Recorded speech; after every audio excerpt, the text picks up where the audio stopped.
Hey there, M here. Welcome back to Let's Play Danganronpa. Last time, Chihiro was killed, and I did as much investigating as I could, but I'm worried it might not be enough.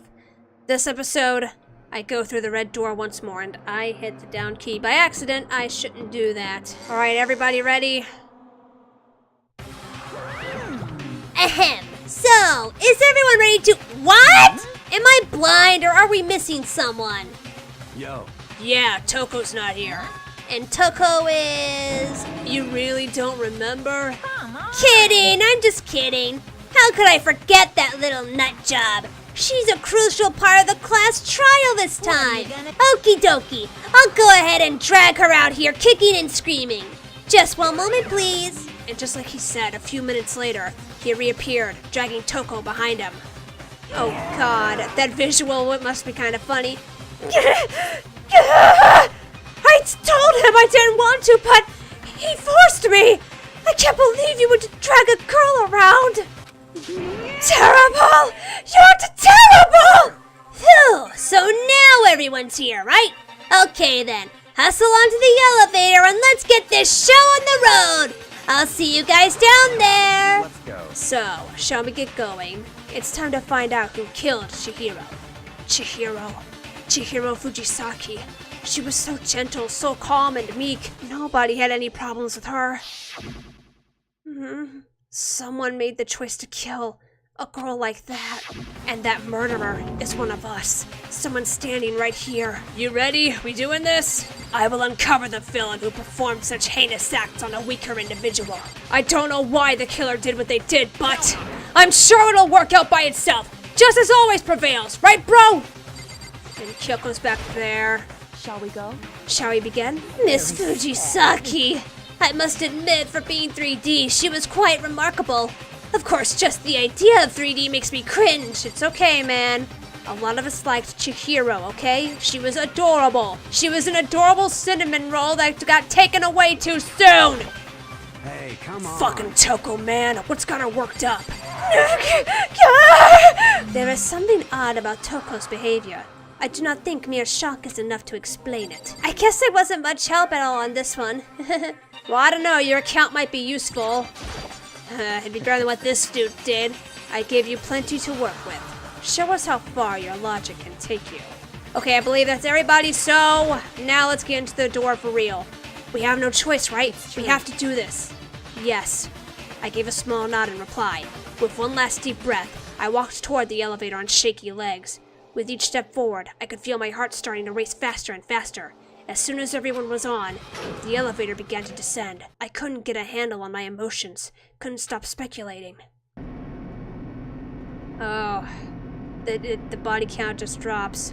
The steel box sank with heavy clunking sounds deeper and deeper into the ground. And as we went deeper, the uneasiness in my heart grew bigger and bigger.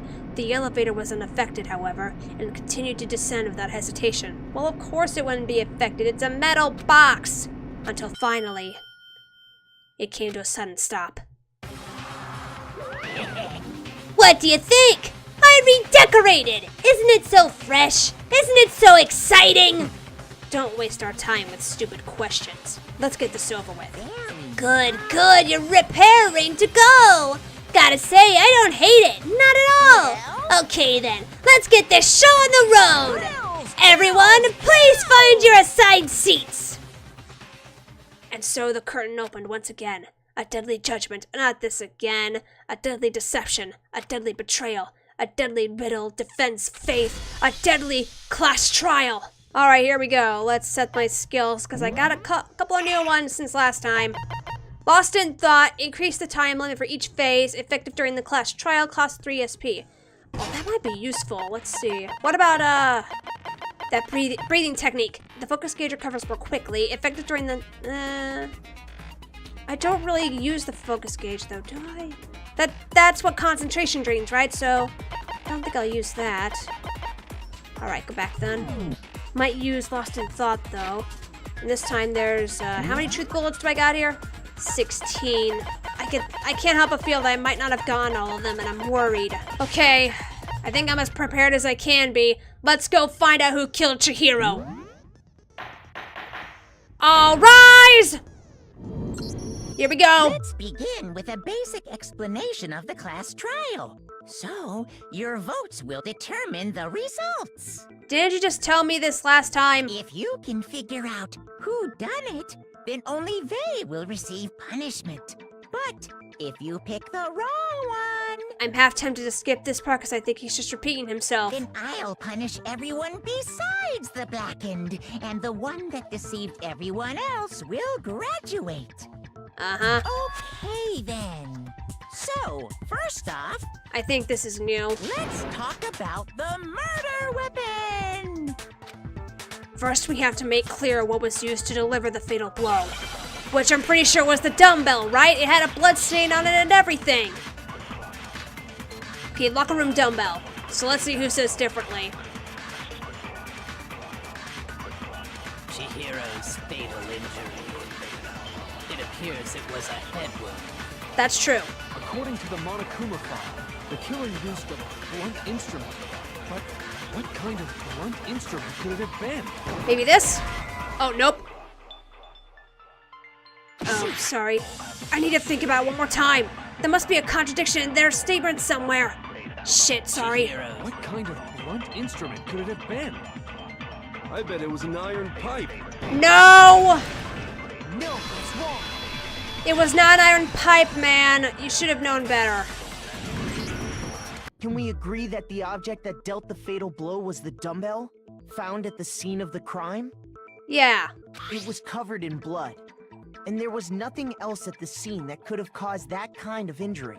Sheesh, I feel like I jumped way too much at the gun when it came to refuting Kiyotaka. And the wound on the victim's head is consistent with the shape of the dumbbell. As far as I'm concerned, there's no mistake and no room for doubt on this one. You looked at her head wound? Well, you kinda have to figure out what happened. That's so creepy! Again, kinda have to when in things like this. Let's see, even Kyoko's like, really? If you don't mind, I will proceed from here. Let's move on to discussion of the culprit. Although, I believe the criminal behind this heinous act is already quite clear. You think so, huh? What? For real? Chihiro's killer is the fiendish serial killer, Genocide Jack. Genocide Jack, the fiendish serial killer. Did he really kill Chihiro? A new element has been added to non-stop debates. Would you like to hear more? Oh, what now? For this debate, lines of white noise will begin to disrupt your reactions. Your truth bullets will disappear if they hit one of these lines, so think of them as obstacles in your debate. But there's a way to keep this white noise from getting in your way. Press the right mouse button to attach the silencer, which you can use to shoot down the white noise. However, if you shoot an actual remark with your silencer instead of the white noise, the time limit will decrease. So take careful aim when you have your silencer out. Oh, but if your action difficulty is set to gentle, white noise won't appear at all. In which case, you can forget about the silencer and just focus on the situation in front of you. Well, too bad my thing is set to kind, so... Well then, good luck and have fun! Okay, right mouse button equips the silencer. Okay, the case file.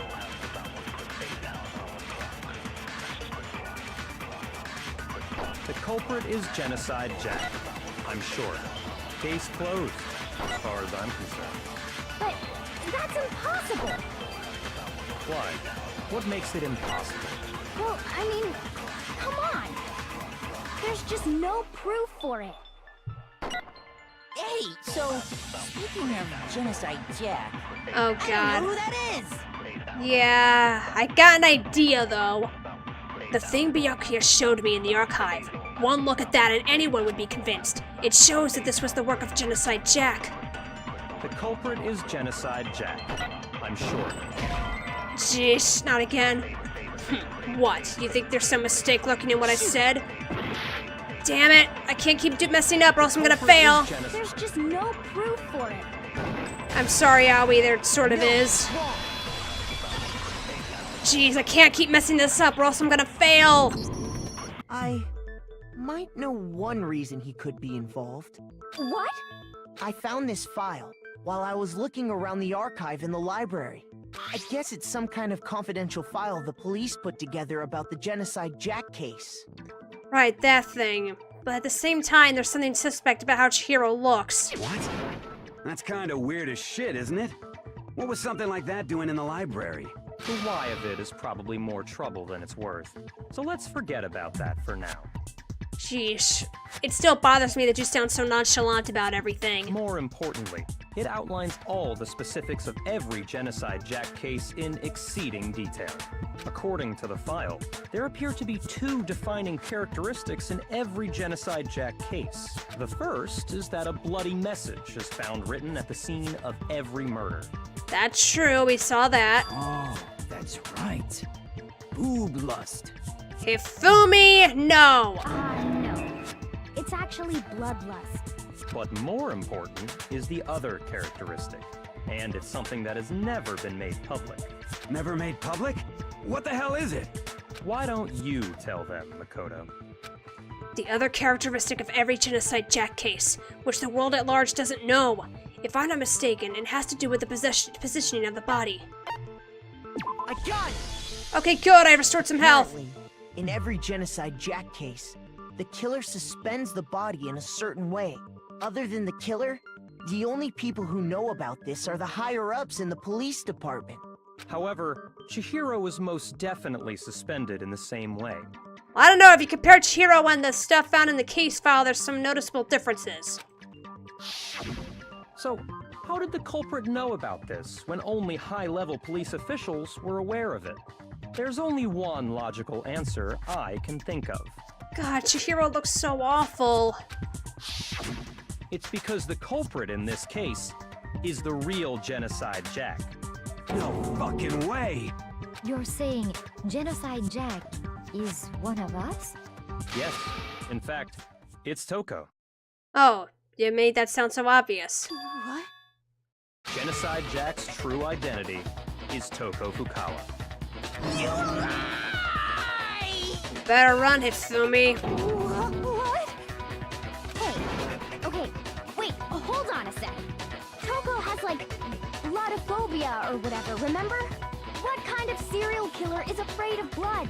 Hemophobia, Hina. Hemophobia. Is Toko Genocide Jack?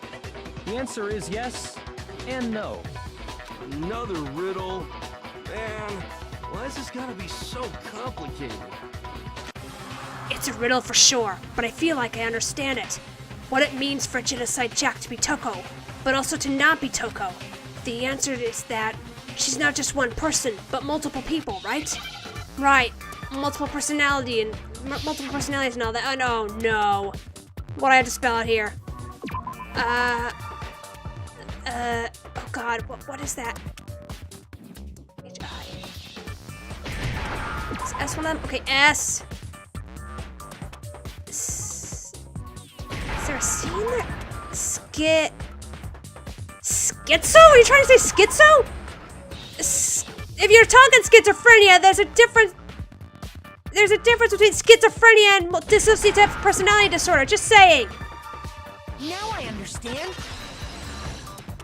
Really, there's a difference between schizophrenia and dissociative identity Because disorder. Genocide Jack has a split personality? Yeah, I guess, but schizophrenia is not dissociative identity disorder, okay? I took abnormal psychology back in college. I know this for a fact. Huh? In fact, you can do a Google search and you can find out about that. I think I read that somewhere in the file, too. They thought that the suspect might have, what did they call it? Dissociative identity disorder. Yeah, there's that. Oh, okay. But still, to go and say that about Miss Fukawa is... Perfectly acceptable. Toko's strange behavior after seeing the body is proof enough that she has a split personality. You know, normally I would say you're jumping to conclusions, but there's a lot of proof that supports the idea. The one thing that shows Toko could have a split personality, it has to do with her behavior. Yeah, her behavior changed. Hooray, You're 4 talking hearts. about how she started acting totally different than usual, right? That's right. Think back. She fainted when she saw Chihiro's corpse, and then, when she woke up... Yeah, she looked like that. I'm fine, I'm fine! Whoa, is that a dead body? Hey, are you dead? She must have hit her head real hard when she fainted. The world has a front and a back, a top bidding and a bottom, a sea of truth and a web of lies! This is quite concerning. I mean, she sounds completely different. She was acting funny, that's for sure. That melancholy tone of hers completely disappeared. Don't go assigning adjectives to my tone without permission. Not to mention, once she regained consciousness and saw Chihiro's body again, she was utterly calm. In other words, within her is one personality that can't handle blood, and one that obviously can. So when Toko trapped herself in her room, it's because she was scared of Genocide Jack? That would be true. I won't let Genocide Jack have control! I'll to drive out the killer, to drive out the murderous fiend! The reason she locked herself in her room wasn't to keep other people from getting in. It was to keep her other personality from getting out. What? Toko was afraid. Afraid of the murderous fiend inside of her. Of killing even more people. How? Yeah. How can you know all this? I do believe you misunderstood her. What she's trying to say isn't, how can you know all this? No. What she wants to know is, how could you tell them? Huh? Yeah, you kind of lost me, man. Last night, just before Monokuma gave his motive speech, Toko and I had a strange conversation. Oh, is that where the promise came from? She told me a most interesting story. She said a murderous fiend lived within her, and she was afraid it could appear and attack at any time. And that trepidation is what's caused her to have such a bleak attitude. Isn't that right, Toko? Wait, so if that's true then, is that why she acts the way she does? So that people hate her and that she can't get close to them? This is all a lie. Right, Toko? You said you wouldn't tell anyone. Well, you shouldn't have told that to Byakuya. You can't trust the fucker. What? You promised. I can't believe you lied. You have only yourself to blame. You came to me with your tragic little story. I didn't ask you to. Okay, that's it. You're officially worse than Toko. Because now I actually feel pretty bad for Toko. When you succeed in doing that, then, sheesh. You're awful, man. You're freaking awful. This is the real world, not some romantic fantasy fairy tale. Besides, you broke your promise first. You said that as long as you were here, no matter what, you wouldn't let Genocide Jack kill anyone. But in spite of that promise...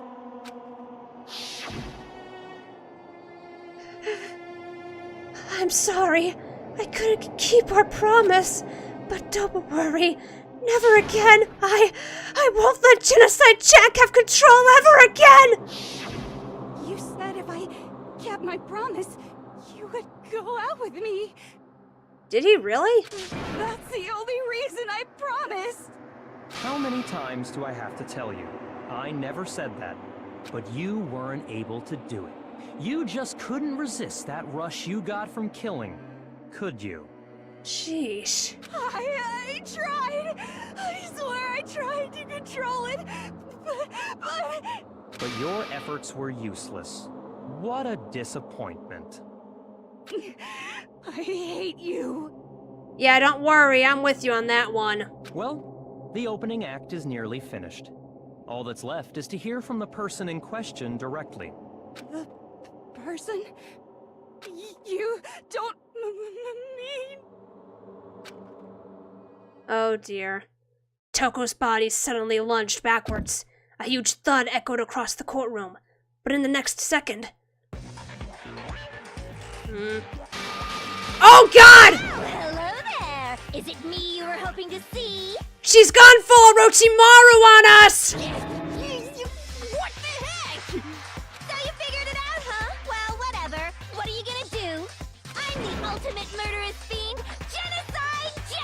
Or better yet, let's go with Genocide Jill! What the fuck is this?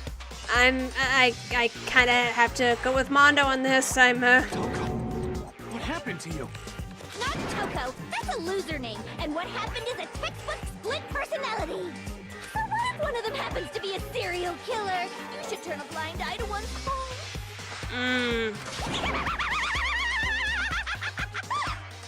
Yeah. So intense. Like they say, sound and murder is mind, sound and murder is body. This one is so different from the one we've come to know. Very. Yes, well, the world is composed of a front and a back, you know. Just like how every inning has a top and a bottom, or how in the depths of every truth lives a little lie. Huh, okay. Behind every dark and gloomy soul lives another that shines as bright as the sun! Yeah, as crazy as this sounds, you're sounding a lot more happy than Toko has so far.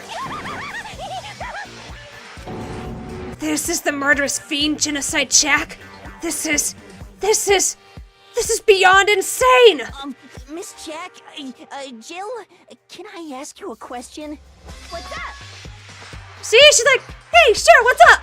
Toko would probably be like, no, go away! Some of us think you might be the mastermind behind our entire situation. What are your thoughts on that? Well, I'll tell you, I am the mastermind of all masterminds! Just kidding! Oh. Then it's not true? Of course it's not true. How dare you try to link me to that creepazoid? Oh dear. And another thing, the police and government and society in the outside world are totally powerless. Why'd you throw that in there? I mean, they just let this idiotic, bloodthirsty maniac go buck wild all over town. Okay, never mind. You have a point there. Sure, I'm a bloodthirsty maniac, but life is pain, right? To live is to hurt other people. It's a necessary evil if you want to survive. The act of living itself causes pain for everyone. Just kidding again! Jeez. This should be enough to convince you. This murderous fiend is responsible for Chihiro's death. There's clearly a motive, so there should be no doubt. A motive? Remember what Monokuma told us? If someone didn't murder and graduate within 24 hours, an embarrassing memory or secret would be revealed. Well, let's assume that Toko's secret was about genocide death.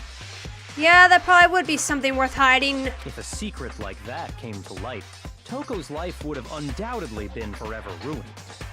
So she had a very clear motive to never have that side of herself exposed. Interesting. Very, very, very interesting. Let me guess, you're about to say you didn't do it. But sorry, as much as I hate to admit it, I'm not the culprit. But I cannot imagine anyone other than you could murder someone in such a bizarre fashion. Maybe so, but nevertheless, it's the truth. You talk quite fast, you know that? Do you really expect any of us to believe you? Yeah. I could never believe a word you say, you monster! Maybe she's totally right about that, but something's still bothering me. What she said. I need to get some more details about all of this. Here we go with another debate. Alright, what's the truth, Blunt? Is it gonna be related to how Chihiro's body looked? Yeah, that's it! So I gotta look into what someone mentions about dead bodies and whatnot. Because there is one contradiction I can think of. You say that, but do you really expect any of us to believe it? Perhaps if you had an alibi, that would change things. Oh, an alibi, huh? Now we're talking! When you compare your past murders to this incident, the modus operandi matches completely. No, it does not! Shit! Who we need. Give it up. You killed her.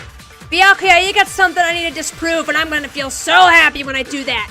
Okay, I just have to focus on remembering Chihiro's body. That must have the answer. That should prove that what he said isn't quite right. The modus operandi. No, it does not! No, it's wrong. That felt good. Proving you wrong. Are the methods of murder really exactly the same? I'm not so sure about that. I think there's a slight difference between the Genocide Jack cases in this one. Huh? How's it any different? There's one notable difference. Oh, you don't know? Well then, human garbage, let me tell you! Oh, jeez. I murder with passion and conviction. I consider myself a professional, and I have a very particular way of doing things. Imagine you go to a fancy Italian restaurant. They're very picky about the noodles, the sauce, everything. Jeez, you even sound passionate. But what happened to Chihiro? It'd be like if that same Italian restaurant started using ragu or Chef Boyardee. Well, that'd be a good way to put it. This is no creation of mine. Let me rephrase that in a way that maybe makes more sense. There are two clear differences between the Genocide Jack cases and this one. There's one clear difference between the murders. In the photos from the other Genocide Jack cases, look at the neck and stomach. Here you'll see a clear difference. Victim's fatal injury. For one, the cause of death is different. In the Genocide Jack murders, all the victims were killed the same way. According to the case file, they were all apparently killed with a pair of scissors. But Chihiro died from a blow to the head, right? Ah, yes. That is remarkably different from the other murders. Wouldn't it be strange for someone who kills the same way without fail to suddenly change their method? And there's more. One more conflicting detail. Yeah. That's right. In my recipe of murder, if the bloody message is the tortellini, then the arrangement of the body would be the pesto sauce. You're really enthusiastic when it comes to murder, aren't you? Could you please stop comparing killing people to cooking? Yeah, man. You're gonna make me not want to eat again. So, are you saying the other difference has to do with how the body was arranged? Yeah, I just used that same bullet to refute Byakuya.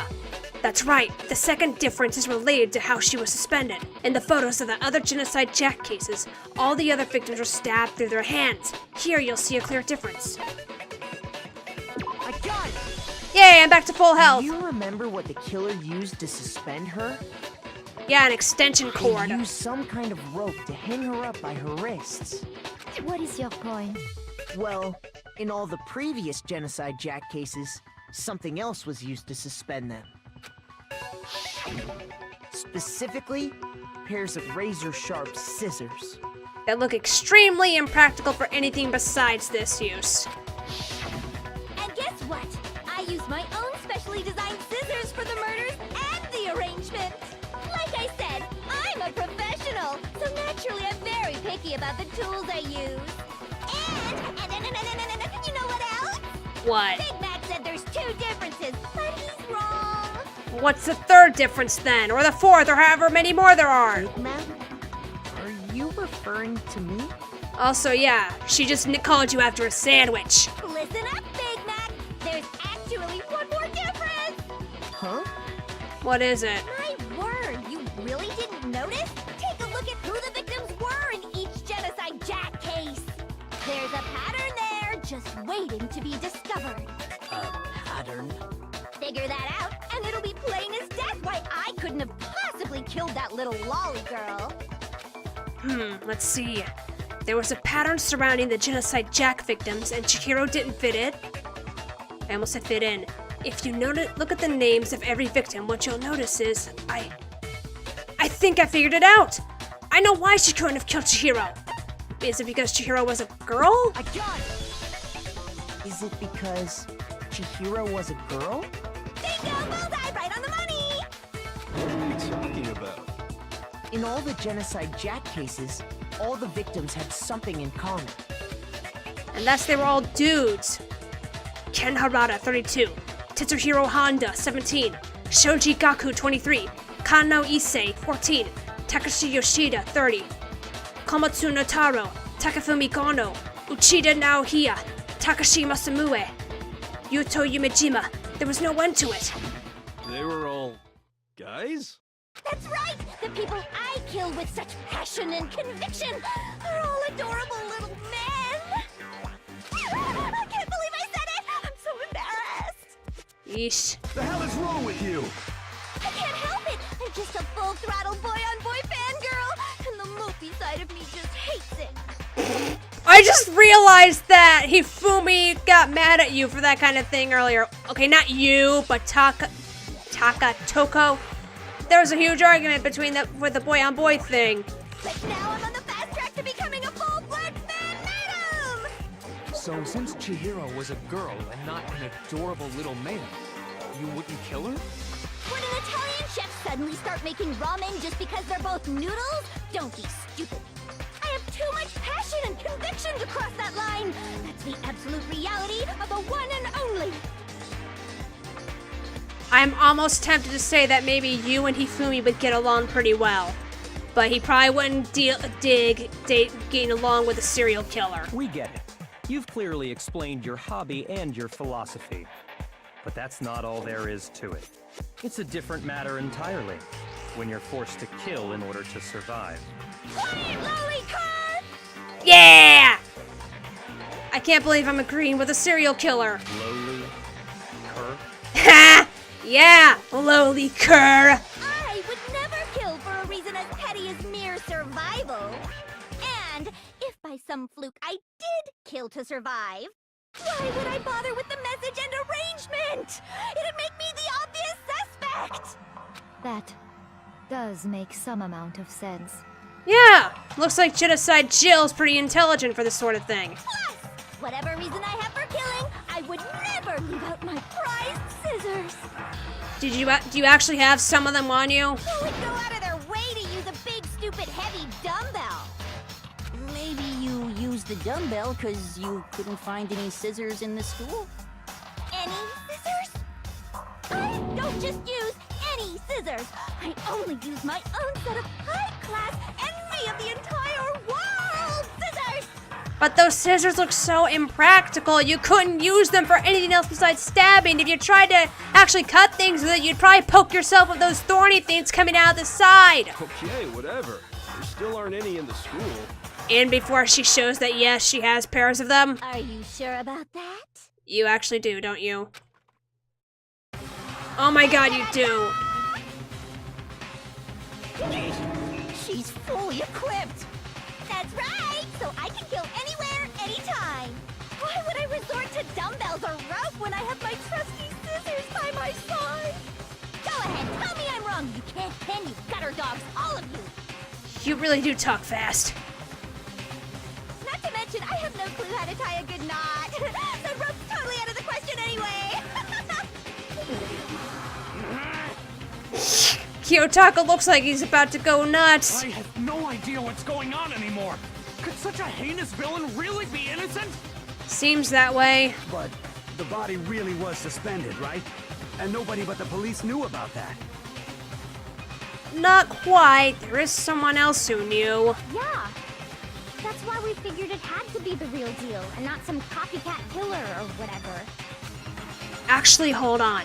There is one person who could have copied the Genocide Jack cases. Yeah, isn't that right? Where are you? There you are! Here's my answer. Byakuya, it's possible you could have found out, isn't it? You'd have no problem gaining access to classified government documents or internal police records. Yeah, because you're part of the Togami family, and the Togami family has access to that kind of shit. Plus, you've already looked through the Genocide Jack file before this all happened, hadn't you? Are you saying Mr. Togami did it? Well, what are you gonna say for yourself? Then, the reason he pushed the theory of Genocide Jack being the killer so hard was because he wanted to pin the crime on her. So, he rearranged the scene to disguise it and make it look like I put my stamp on it. The adorable glasses man was behind it all. Oh, I'm on fire! Wait, oh man, you and Toko like Byakuya, huh? Well, Byakuya, what's your response? I see. So now the suspicion falls on me. Then I must ask, when would you say I began acting suspicious? Surely you must have an answer. Oh god. Looking back and thinking about it now, The way you were acting right before we discovered the body was a little strange. I don't. Oh, flashback. And the locker rooms. They're suspicious. Very suspicious indeed. Wouldn't you agree? Huh? Suspicious? It seems nobody searched the locker rooms. Let's start with the girls' locker room. You wanted to go to the girls' locker room right away, right? But since you're a guy... I should have naturally thought of the boys' locker room first. Is that what you want to say? The victim was Chihiro, a girl. Hence why I said we should check the girls' locker room. Nothing strange about that, I'd say. On the contrary, there's something very strange. Yeah, how did you know that Chihiro was the one who died? Okay then, what's so strange about it? Because by that point, there wasn't a body announcement. Share with the rest of the class. Gladly! There was a clear contradiction in what Byakuya just said. I need to make it clear to everyone. What now? Next, we're going to add something called a truth flashback. If you aim at a weak spot and hold down the left mouse button, then you'll memorize that weak spot. This memorized phrase can only be shot once as a single truth bullet. If you shoot or change the truth bullet, it will disappear from your truth cylinder. However, you can use this flashback feature as many times as you want. If you don't seem to have the answer to a lie or contradiction in your loaded truth bullets, it might be wise to memorize a different weak spot, then use that to make your case. When's the best time to flashback? Well, you'll just have to use your keen wits, won't ya? In this case, though, I will say that if you don't use a flashback, you won't be refuting anything. Well then, good luck and have fun! Okay, so I gotta use a flashback here.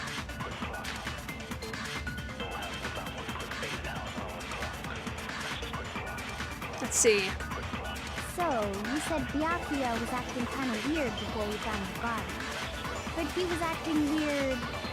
how? If you're presented with the opportunity to check out the girls' locker room, You absolutely take it! That's a Hifumi! natural reaction for any guy! Shut up! The victim was Chihiro, who was a girl. So of course I would suggest we check the girls' locker room first. There was no time for pointless distractions. What's so strange about that? you wish you'd taken me with you. Hearing Byakuya's comment about Chihiro being a girl, I realized there was a clear contradiction there, because it doesn't make sense how he could have known before we'd even found it. Okay, I need to make that contradiction clear. So, you said Byakuya was acting kind of weird before we found the body. That's a natural reaction for any guy! The victim was Chihiro. But how would you know that? No, that's wrong.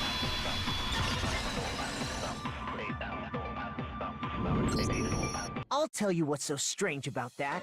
Because up until we actually discovered the body, we couldn't have known who the victim was.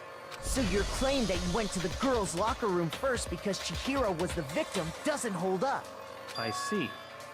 That's a good answer, I must admit. You really are enjoying this, aren't you? Interesting. Very interesting indeed. But your reasoning is still too weak. How? What's wrong? Is that it? Surely you've got more than that. Go ahead. Show us. What's with Byakuya's attitude? It's like he doesn't even care. I've got him cornered, but he's acting like it has nothing to do with him. What's the matter? You're not finished already, are you? There must be more to it. There is. I think. There is more to it. Think about it. We just talked about the differences between this case and past Genocide Jack incidents. Thank you, Kyoko. The proof you're looking for is hidden in there. Oh? Proof that I'm the culprit, you mean? The differences between this case and other Genocide Jack murders. The evidence that proves Byakuya is responsible is hidden in there? What could it be? The extension cord, right, because that was used to tie up Chihiro. Library desk lamp, okay. Yeah, Jill looks excited over there. The difference between the cases? You want me to explain it again? When I want to kill, I use my very own special scissors. And I use those same scissors to arrange the body. But Chihiro was suspended with... It was some kind of rope. Was it not? That's right! It absolutely was! Then there must be something very fishy indeed about that rope. Hey, Byakuya, where'd you get it from, huh? I'd never seen that rope before in my life. Ah, damn you. Obviously, somebody else must have had it hidden away somewhere. Damn it, I know what I gotta hit now. The proof that Byakuya did it is hidden within the rope? I guess it's possible, but first, the item she had been bound with was used like rope. But was it actually a rope? No, it wasn't. Byakuya didn't use rope, he used a very specific object. I'd never seen that rope before. Nuh-uh. You have seen it before. Because it was the extension cord. Actually, I'm pretty sure you have seen it before. Because, you see, that rope, or should I say, that extension cord? What? An extension cord? Byakuya, you've used the extension cord in the library more than once, haven't you? And the same extension cord that was in the library all this time went missing after the murder. And there's no way someone who uses that extension cord as much as you do wouldn't discover that fact. And Byakuya must be the one who took the extension cord. I can't imagine any other possibility. I got nothing to say, huh? That's really what you think? Then your conclusion is something like this? I killed Chihiro in the girls' locker room, then hung her up and wrote that bloody message. Yeah, with the way you were acting, though, I can't say you're the murderer because, in all honesty, I feel like you'd be too smart to do that. You wouldn't go around showing off this kind of stuff. I intentionally made it look like Genocide Jack was behind it. Is that about right? He's doing it again. He's totally calm, totally unconcerned, as if he's not even involved. Wait, not even involved? What's wrong? I asked you if you think that's what happened. Hell yes, that's what happened. So that's it, right? Byakuya's the killer. I don't disagree with not disagreeing. He kept calling this a game, right? So he'd be totally willing to do something like this to win. Sorry, but could we hold on just a second? I think we need to talk about this a little more. What? Do we really need to? We've already decided who did it. I know, but still. Yeah, you gotta be absolutely 100% sure or else everyone dies, except for the killer. There's something that's still bothering me. Is that right? And what, pray tell, is still bothering you? Well, there's the fact that you dragged me along into your little expedition to find evidence. It's as if you wanted to get noticed. I killed her in the girls' locker room, then disguised my crime. Specifically, I dressed it up to make it look like it was the work of a homicidal psychopath. What about all that bothers you? Wait, what was that just now? Something's not right. Chihiro's body was definitely found in the girls' locker room, but what does that mean? Can I really just accept what Byakuya said as the truth? No, I don't think so. There's definitely something off about what he just said. Was it the scene of the crime? You say you killed Chihiro in the girls' locker room, right? Right, because he can't get in, right? But are you sure about that? Isn't it possible that the murder took place somewhere else? How disappointing. What kind of question is that? Even in the world of disappointments, this is a true letdown. I really want to smack you right now, Byakuya. She was found dead in the girls' locker room. There is absolutely no question about that. How could the scene of the crime have been anywhere else? Well, I think it's entirely possible that she was killed somewhere else, then carried there later, along with the rest of the murder scene. Yeah, because Sakura mentioned that that she spilled her coffee on the carpet, but that was in the boys' locker room. Rest of the murder scene? That was awfully specific. Please tell me you have a reason for saying all of that. I believe I do. Hey, Byakuya, did I just take you off guard? Yeah, I hope so. When the story suddenly moved to the crime scene, Byakuya, who'd been so confident up till now, maybe Byakuya never even realized that the actual scene of the crime could have been somewhere else. Don't just move on without permission. What do you mean she was killed somewhere else? Give me a moment, Kiyotaka. Come on, Makoto. You hold on to your ass. If there's any chance the murder took place somewhere else, let's see the proof. Evidence that shows the murder took place somewhere else. There was something that was switched between the boys and girls' locker rooms. Where's the stuff about the carpets?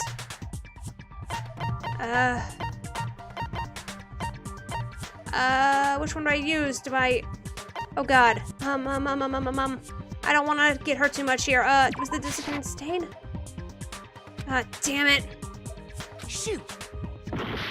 Come on! Oh, was it the other carpet? The boys' room carpet? Prove the scenes were switched. Okay. Sakura, can you help?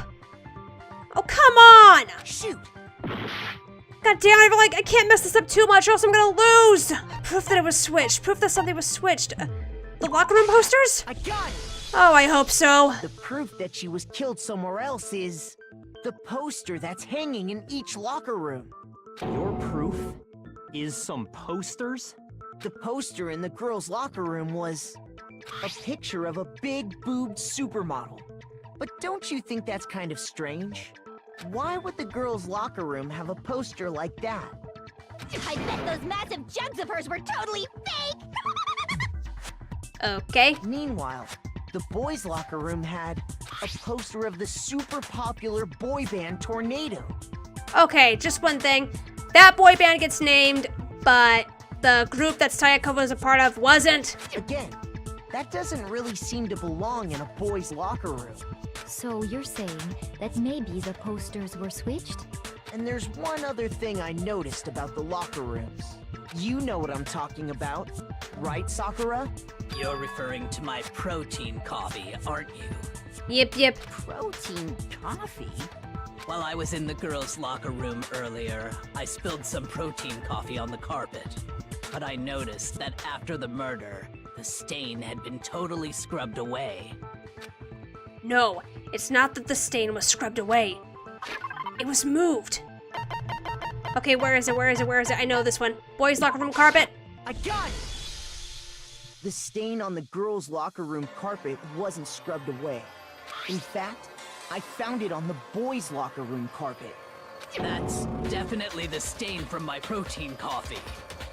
I'm going to assume the e-handbook has some kind of camera on it so you can take pictures of that stuff. Then, does that mean that the carpets were switched too?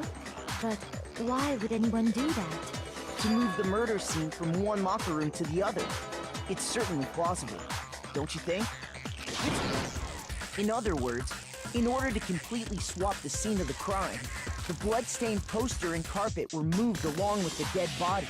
By doing this, the killer was able to change the entire room where the murder took place. Wouldn't that mean Chihiro was killed in the boys' locker room? I can certainly follow your reasoning, but why would the culprit bother doing that? Huh? Why would they go through all that trouble of switching the scene of the crime? Actually, an even bigger question. If the murder did take place in the boys' locker room, then how did Chihiro get in the boys' locker room in the first place? To get into the locker rooms, you have to swipe your e-handbook across the card reader device. But Chihiro's handbook should have only allowed her access to the girls' locker room. She had no way to get into the boys' locker room to begin with. No, she did have a way, and I can tell you what it was. What was it? I highly doubt that. Shut up! I'm telling you, I know how she could have done it. Is he right? Could Chihiro really have gotten into the boys' locker room somehow? Oh boy, I gotta refute something he just said, don't I? Alright, what do I got here? The broken e-handbook. What? Oh dear. Is it really possible? Could Chihiro really have gotten into the boys' locker room somehow? Ah! I got it! She must have hacked her e-handbook! She was the ultimate programmer, after all. I'm sure that would have been no problem for her. No, I don't think that's it. She used the thing that was in the main hall. Huh? What thing? I'm talking about Leon's handbook, of course. If she had that, she could get into the boys' locker room no problem. Is that what I gotta refute? Theoretically, if Chihiro was able to use Leon's handbook, she could get into the boys' locker room. But when we found Leon's handbook in the main hall, there was no doubt that it was. In which case, can we really say that she used it? I'm talking about Leon's handbook. Not quite! No, that's wrong. Sorry, Yasuhiro, but not quite. No, I don't think Chihiro used Leon's handbook. Why not? Because Leon's handbook was broken. Oh. Well, then, yeah, I guess that'd be pretty impossible, huh? Huh, you're pretty accepting of that real quick. I am struck silent by how quickly you gave up. I can't say I'm too surprised considering what I know about Yasuhiro so far. Plus, isn't there a regulation against using someone else's handbook? Actually, the rule states that loaning your handbook is prohibited. It says nothing about borrowing one. In other words, you could borrow a dead person's handbook all you want, and you'd be safe. Yup. Hit the nail square on the noggin. Of course, if it were broken, that wouldn't make any sense anyway. So then, she must have hacked hers, like I said. She used her ultimate programmer skills and... You can't fix an e-handbook. The instant you open one up, a security buzzer starts blaring. So, if she didn't use Leon's handbook, and she didn't modify her own handbook... Maybe Mr. Naegi's initial assumption is just wrong? What do you mean? It seems like there's no way she could have got into the boys' locker room. So I guess so. Okay then, I vote for Byakuya. Not yet, Kiyotaka. We gotta make 100% sure that Byakuya did it. Is that it then? Chihiro was killed in the girls' locker room and Byakuya's the one who did it? Really? But still, I don't know what else I can do. Hold on a second. Oh, thank you, Kyoko. I agree with you, though. I think you're on the right track. What the? You finally decide to open your mouth and that's what you've got to say? There's no way she could get in the boys' locker room, right? So... Why are you so sure she couldn't get in? There's still one other way she could have gained access. What? What are you talking about? What other way is there?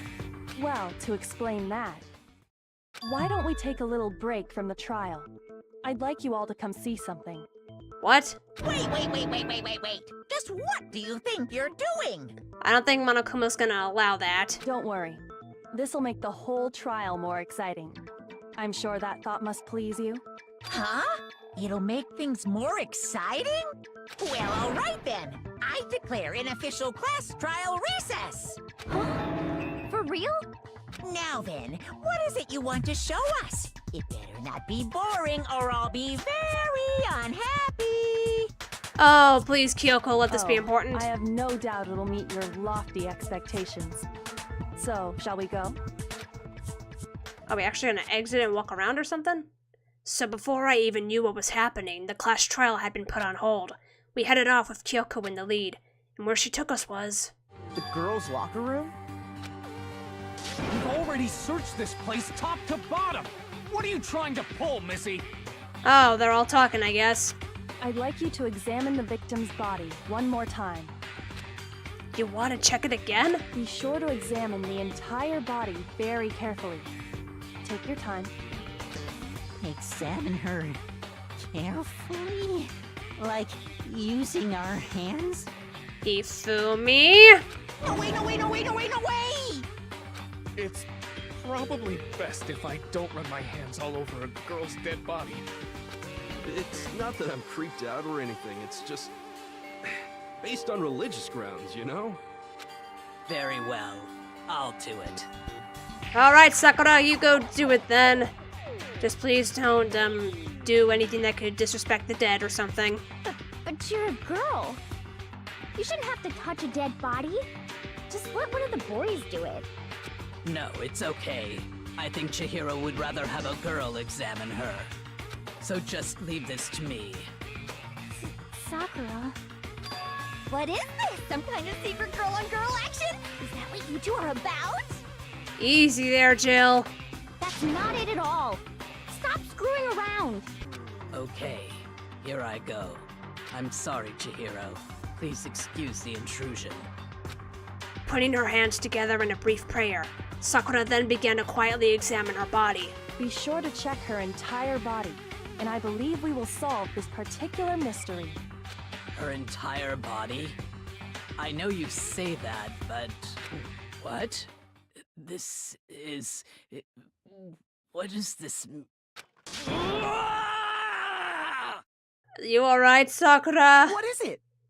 Not possible. It's not possible. Sakura's eyes are staring wildly at Chihiro's lifeless form. Her massive frame trembled. This girl is what? a boy! Ah, I see. So she was actually a he. Interesting. Thank you for confirming this fact. You're taking that pretty well. Oh. Never mind. You're joking, right? I wouldn't joke about this. Ben, it's really true? Chihiro was a guy? Oh, what? You guys didn't know? Heck, I knew that right off the bat. Why do I get the feeling that might have been Chihiro's secret? Chihiro Fujisaki was totally a guy. He was a cross-dresser? Oh, I'm really on fire! I wish I had killed him! So that's what Kyoko wanted to show everyone, huh? Interesting. Yes, that certainly does make things much more exciting. Now let's ride this wave of excitement back to the courtroom and get back to the trial. No. I mean, we kind of have to, but I wish we didn't have to.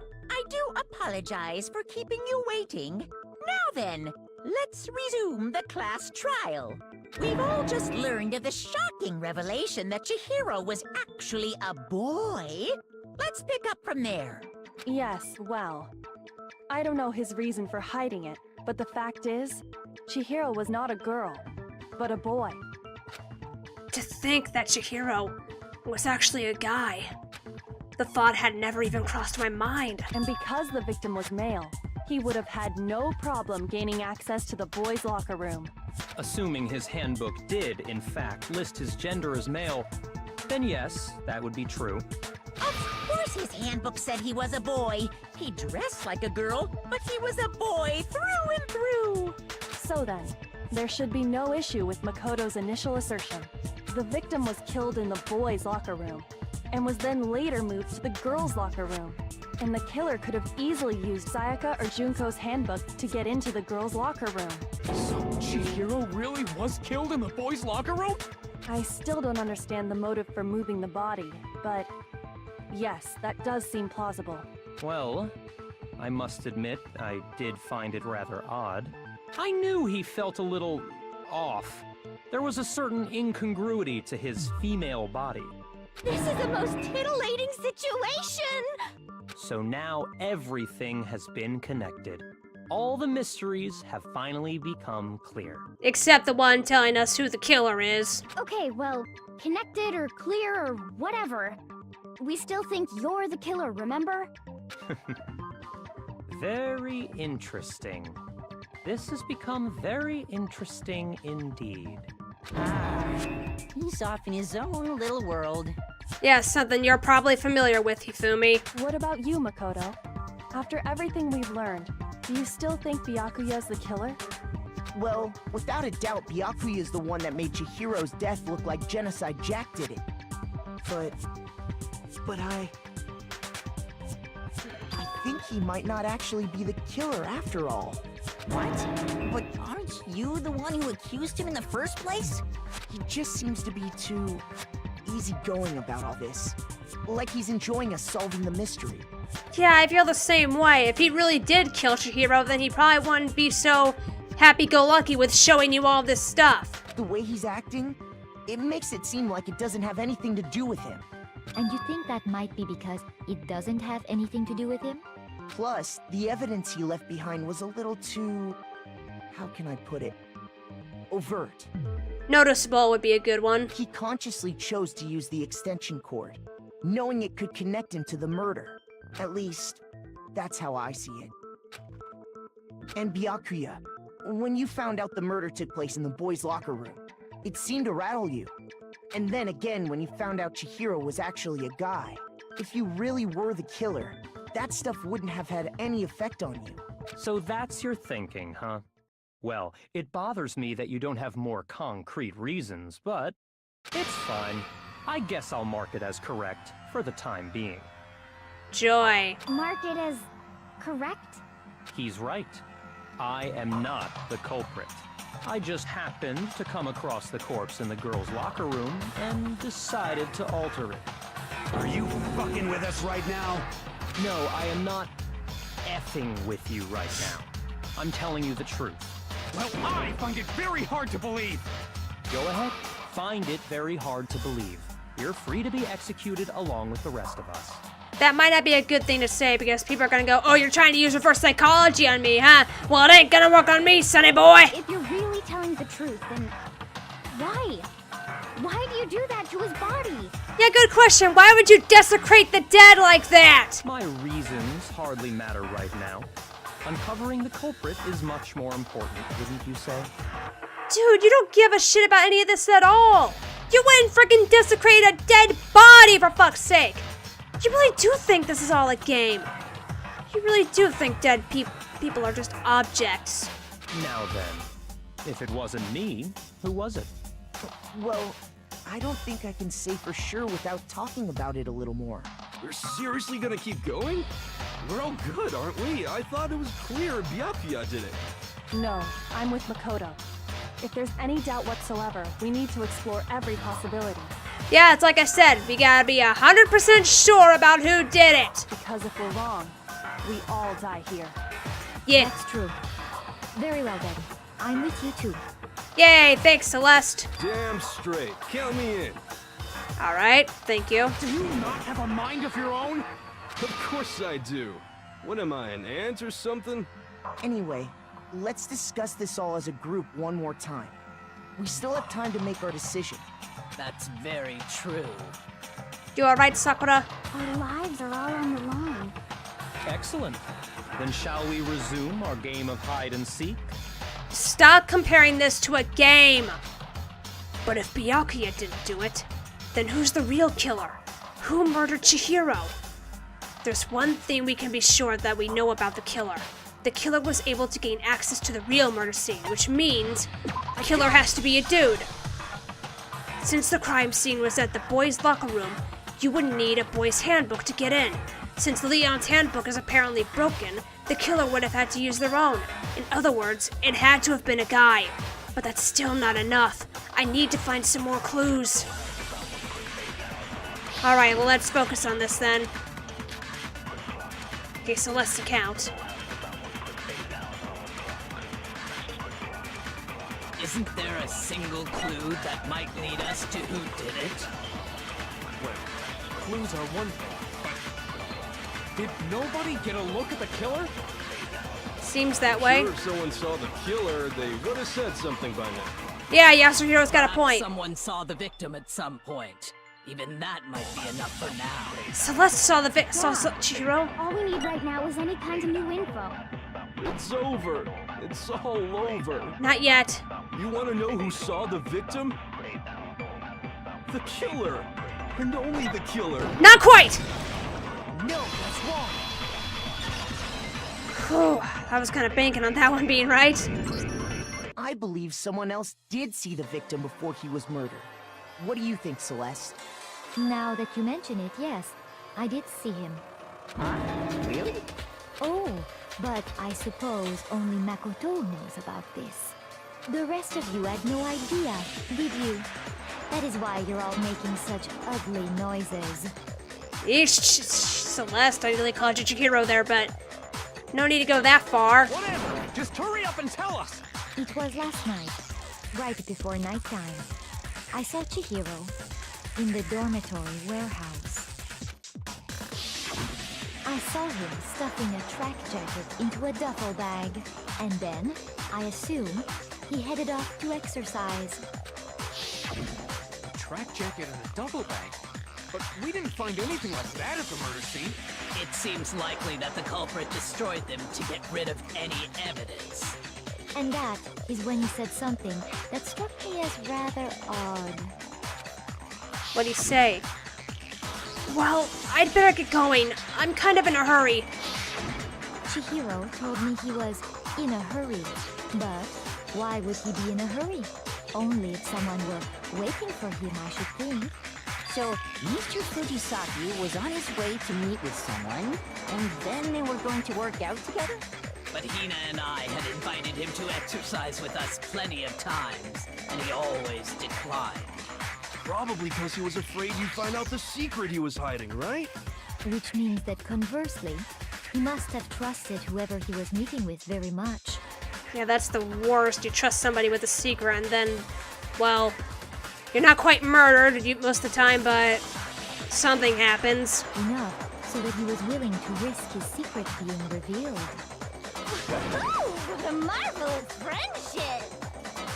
Is it wrong that I'm kind of liking Jill more than Toko? I mean, she sounds more passionate, more happy, in contrast to Toko, who just hates everyone and everything, it seems. I mean, I understand why, but it's weird. The point is, whoever he met up with is the culprit, right? So we just gotta figure out who it was. But knowing what we know, I can't even guess. No, you already have what you need to make the connection. Wait, I do? Huh? You know who the killer is. Do I? Seriously? Who is it? Who's the killer? Think back to the track jacket and duffel bag the killer disposed of. Focus on the details of these items, and it should become obvious who was waiting for him. Are you sure about that? Yeah, I didn't even find any. Well, I mean, it had to have been destroyed, right? You really think we can figure out who did it based on 2 pieces of evidence that we don't have? Why?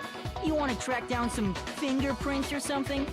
Even if we had the equipment for that, we wouldn't know how to use it. Yeah, you got a point there. As was noted, the evidence is already gone. There's nothing to get fingerprints from.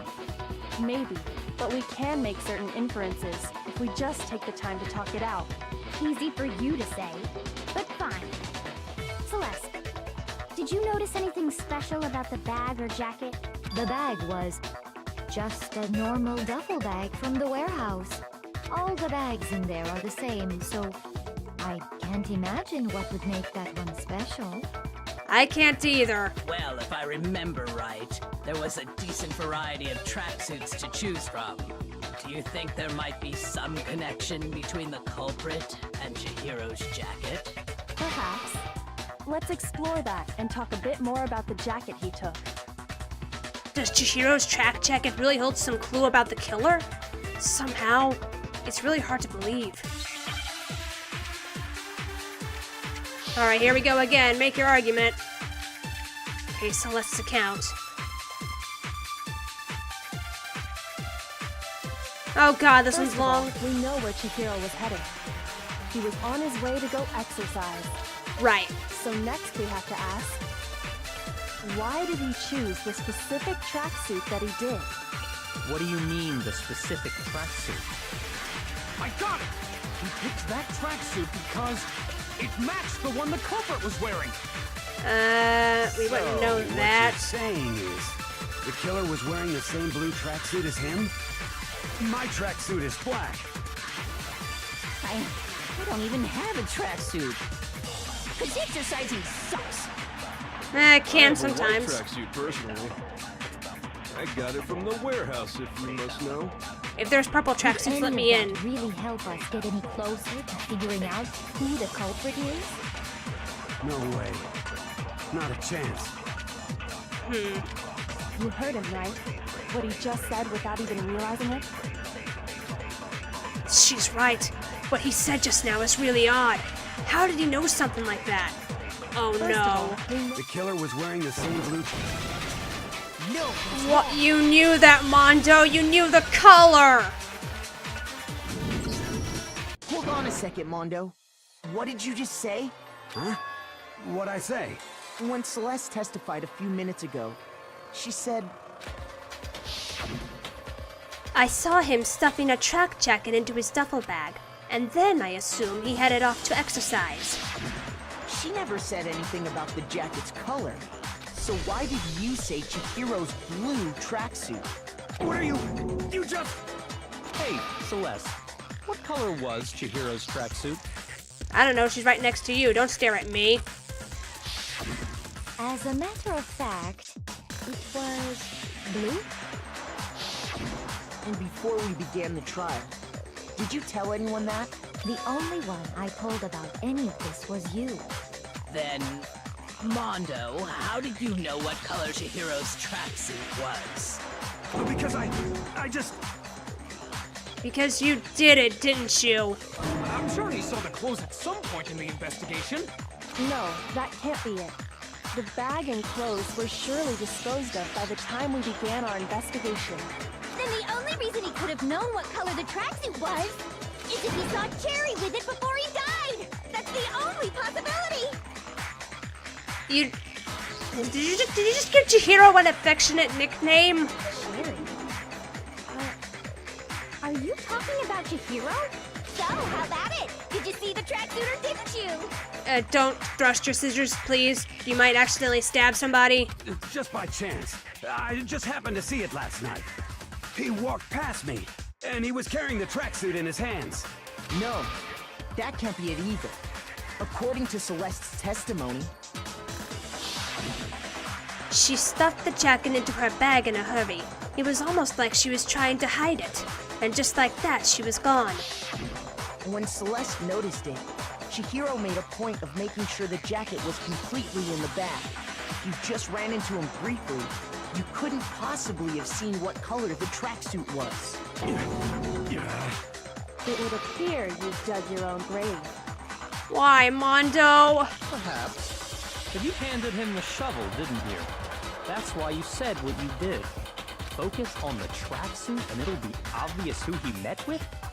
What a bunch of nonsense. Ah, now I understand. It was all one big bluff, wasn't it? Sheesh, Kyoko. You're more insidious than I thought. I mean, you're the helpful kind of insidious, but still. Your true intention was to draw a slip of the tongue from the culprit.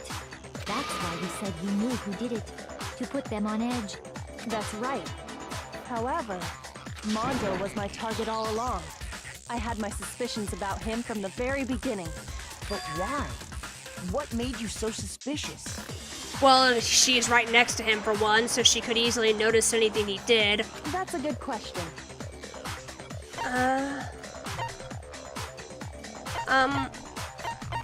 Was it the way he was acting? There was No. a certain turning point that tipped me off. Maybe you didn't notice it, Mondo, but you tend to refer to men and women differently. You only call guys dude. For girls, it's chick. Oh, I didn't notice that. And after he was killed, you happened to refer to him as dude. Once I picked up on that, it occurred to me that Mondo knew something we didn't. Sheesh, I call everyone dude all the time. No wonder I didn't notice that. You notice such a tiny detail? Are you a witch? She's a witch! You're positively frightful! No, I'm not the frightful one. Not nearly as frightful as someone capable of murdering a friend. Mondo, why? Mondo, was it really you? Did you really kill Chihiro? I didn't kill anyone! You've been all over me, judging everything I say, putting words in my mouth. What gives you the right to treat me like a goddamn criminal? Yeah, he would never do something like that. This is a false accusation. It's true. My reasoning on that is pretty shaky. That was fast. Well, this does present us with a problem. It seems we are all out of leads. Are we? My time Oh. has nearly come. Oh yeah, you had something to say and you wouldn't tell me earlier. That's what my little ghost friend is telling me. Sheesh. Oh yeah, that reminds me. Kifune, weren't you telling me you'd found some evidence? Really? What kind of evidence? You didn't find anything, did you? Actually, now that I'm thinking about it here calmly, it might not be all that relevant. Jeez, does your confidence just get up and walk away? It's fine, man. Just tell us. If you really insist, then What did you find, Hifumi? Here it is. A handbook? What do you have there? It happens to be an e-handbook. I found it laying on the ground, so I scooped it up. Wait, was Chihiro's handbook missing? You found it on the ground, right? Then it must belong to... We know Chihiro's handbook was missing from the scene of the crime, right? For a fact. Hifumi, you had the handbook the whole time? For a fact indeed. I was totally sure I'd found it. Then it must hold some clue about the culprit, right? Well, that's what I was hoping. But it's busted. It won't even turn on. I imagine the culprit broke it to get rid of any evidence after the murder. That's odd. I didn't think the handbooks were quite so fragile. Don't say that, you might piss Monokuma off. You're right. They're not. They're totally waterproof and shock resistant. It would take an awful lot to break one. And yet, this one does appear to be broken, as is Leon's, sitting useless in the main hall. For all your confidence, that is a remarkably high failure rate. So what's the weak spot then? Do you think there might be some kind of mystery in there somewhere? How precisely did the handbooks get broken? How did the handbook break? There's only one possible explanation. You have to hit its weak point. Because if you hack it, it'll trigger an You alarm. told us before that the handbook has one weak point, didn't you? You remember that? Yep, because I also remembered that if you tried hacking it, it would trigger an alarm. Sure, maybe I let that slip, but I never told anyone what the weak point actually was. But if the handbook is supposed to never break, and two of them broke in quick succession, Then we can only assume that someone's figured out its weakness. You know what the weakness is, right, Monokuma? So, what is it? Are you gonna tell the class? You're asking me? I think it's a necessary piece of information if you want this to be a fair trial. But if I tell you, and someone else decides to copy it, that would be very not good. Just tell us already. Why would we want to break our own handbooks? Oh well, I have a weakness for pushing demands. But you're sure you won't follow their example? I would hope not. Then allow me to make a special announcement.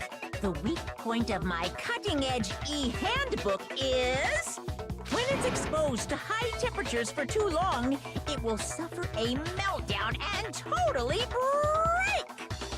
Yeah, and Mondo and Kiyotaka were in the sauna for who knows how long. I flippin' knew it! You knew it? Yeah, because I found the handbook laying on the floor of the sauna.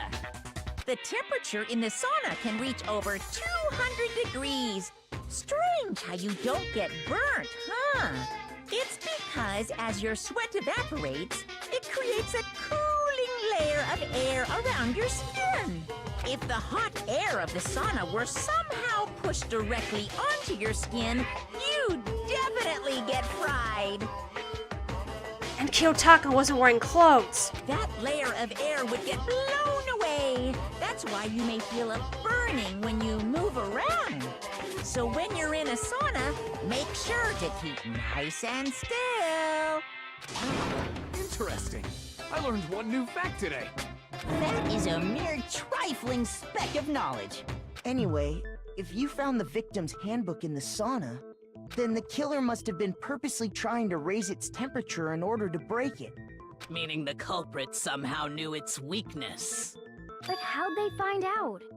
Monokuma said he didn't tell anyone, right? Indeed. Quite the mystery. What if they found out by accident? What do you mean by accident? Because Mondo and Kiyotaka were in the sauna as well. What if the killer took their own handbook into the sauna, not knowing its weakness, and it broke? They'd realize it was broken, of course, and it wouldn't be hard to figure out why. And once they had Chihiro's handbook, they knew they had an easy way to dispose of it. I won't say it's not possible, but who would have done something like that? I just said it a couple times now, Mondo and Kiyotaka. I don't know of anyone who took their handbook into the sauna. But Kiyotaka probably wouldn't have. He might have left his clothes outside, but Mondo, He was definitely wearing his clothes in there. I might know someone who did. Whoa, seriously? Because he happened to call Makoto in as a witness. I think the one who may have taken their handbook into the sauna was... Who might have brought their handbook into the sauna? It had to be the one who wore all their clothes into the sauna. It was... I think I gotta go this way here to find him. Whoops, almost passed you. Here's my answer. Mondo, your handbook got broken in the sauna, didn't it? What? Why? Why do you keep accusing him? Jeez, and you two just got a bromance going on, too. Mondo and Taka had an endurance contest in the sauna not too long ago, remember? And Yeah. for the contest, Mondo just so happened to keep his school uniform on. Yeah, and you two happen to look like you were going Super Saiyan or something. But little did he realize, he'd also left his handbook in one of his uniform pockets.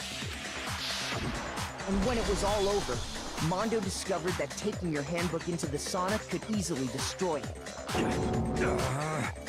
No, wait, hold on. You've got it all wrong. He would never kill. I don't accept this. Show me the proof. The actual solid proof. I mean, I don't want to believe it either, but I found something that proves it beyond a shadow of a doubt. Jeez, what's the item? Broken, oh no! Why do I have 3 bullets? No! Let's test Makoto's assertion. If what he says is correct, then Mondo, you broke your own handbook.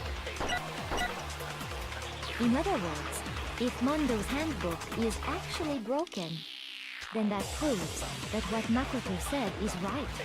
Well, my goddamn handbook works just fine. See? Look! Makoto was wrong after all! Mondo wouldn't hurt a fly! I don't know about that. I'm sure Mondo's handbook broke during their sauna showdown. If I could just prove that, then that will show that the handbook Mondo has must actually be... Well, my goddamn handbook... No, that's wrong. Okay, that took a bit longer than I had hoped, but I finally got it. Oh god. Mondo, the handbook you have right now, is it really yours? The fuck is that supposed to mean? The broken handbook that was in the main hall, isn't that one actually yours? What the heck are you talking about? What I mean is, I think Mondo swapped his handbook out for one that actually works. Oh right, cause frickin' Leon didn't do anything to break his own handbook.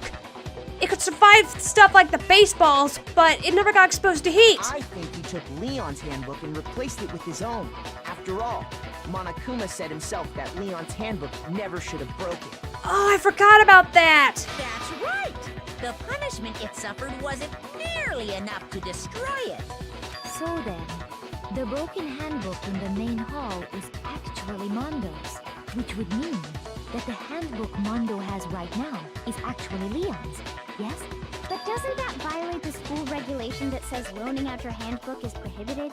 We discussed this. He's technically borrowing the handbook. Well, here's how I look at it. There is a rule about loaning your handbook to another student, but if they're dead, they're not a student. It's kind of a gray area, I admit. But no worries. If anything, it just makes things more interesting. As such, I decree that exchanging handbooks with a corpse is not a violation of the rules. Well, Mondo, if I'm wrong about this, you're welcome to say so. Yeah, you want to show the class your handbook? I'm happy to admit I made a mistake, but... Son of a bitch! You can't disprove that, can you? What's wrong, bro? Come on! Tell him he's wrong!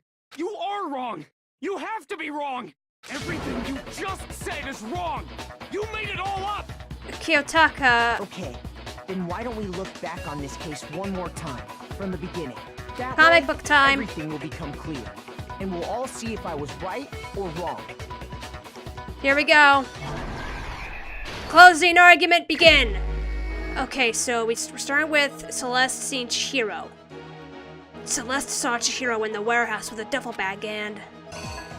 presumably that. Okay, yeah. The duffel bag was still there. Chihiro quickly took off. Okay, Act 2. There's something everyone has that you need to get into the locker rooms. Right, you need the... Okay, I need a... Supposed to be that? Which locker room did Chihiro go into? Into the boys' room. That might be that. Okay, Chihiro saw the guy there. The weapon the killer used was... that. As the murder took place, some blood splattered onto something, didn't it? Right, let's see. Let's look around here just to be sure. Blood splattered onto the poster. Okay, I'm not sure if the killer here is like happy about what happened or like, oh god, what did I do? To disguise the truth, the killer switched around the carpet as well as something else. I believe that'd be it. Which locker room did the killer move to? Okay, they moved to the girls' locker room. The killer took something from the other locker room and switched it at the scene of the crime. Maybe that's supposed to be... that? Okay, they put the body there. Chihiro's corpse was there. And then Byakuya showed up, the asshole. Decided to do that shit. When Byakuya arrived on the scene, what did he use to disguise what had happened? Wait, shit. Brought to the murder scene could have only been, right, the extension cord. When Byakuya arrived on the scene, what did he use to disguise what had happened? I nearly got those messed up. Where did the killer go after they were done? They went to the sauna, so where's the one thing? Oh, wait, would it be here? When the handbook got thrown in the sauna room, what happened to it? Is that it? Here's exactly what happened. Oh, I hope that's right. First, let's take a look back to before the incident. You know, I had a thought. What if you get one of these wrong and you could still reenact it anyway? If so, I just severely screwed up. Last night, Celeste saw Chihiro in the warehouse, correct? At the time, she was apparently stuffing something into a duffel bag. That something was a blue tracksuit. You can confirm this, right, Celeste?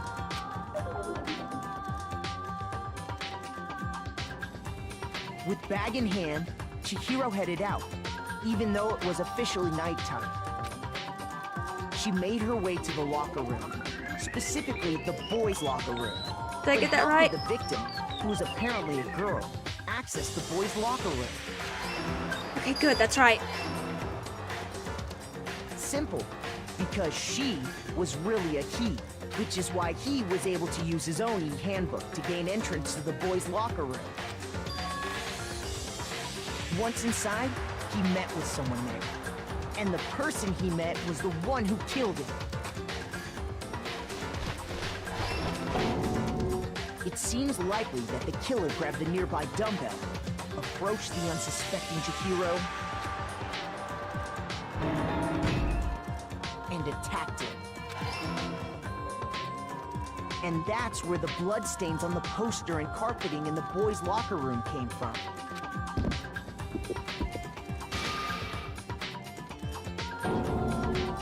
It was likely in the heat of the moment.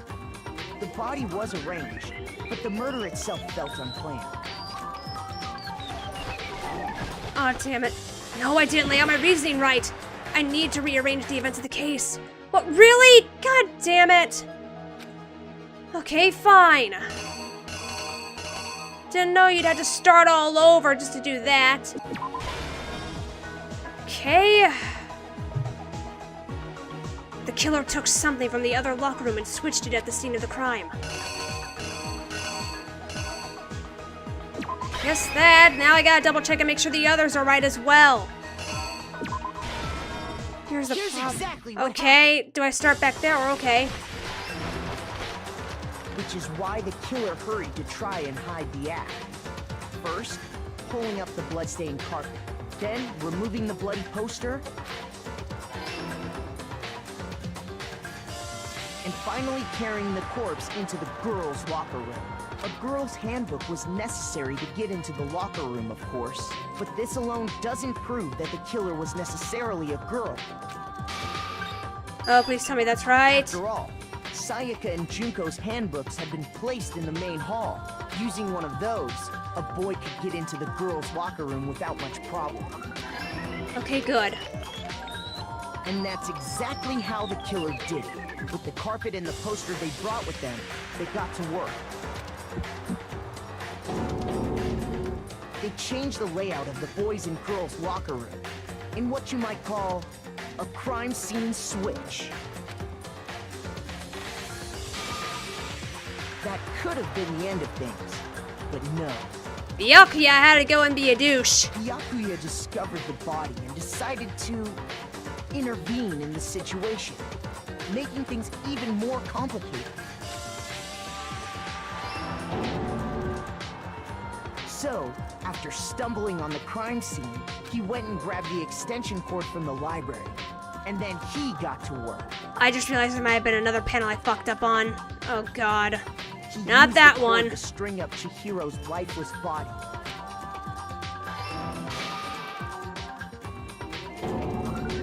Then, using the victim's own blood, he left a grisly message there at the scene of the crime. He wanted to create the illusion that Genocide Jack was responsible for the slaughter. I mean that one, yep. Please. And around the same time that Byakuya was putting together this facade, the killer, having already disposed of Chihiro's bag and other belongings, arrived at the sauna. There, they planned to destroy the last piece of evidence, Chihiro's handbook. Okay, good, that's right. And just as the killer expected, the steamy sauna was enough to ruin the electronic gadget. Somehow, the killer knew that the handbook couldn't stand up to the heat of the sauna. And the reason they knew that is because the sauna had already wrecked their own handbook. And that's how it all played out. Isn't that right, Mondo Arata? Sheesh. The art style does not fail to make things look more demented. Complete! And now I'm only going into that anyway.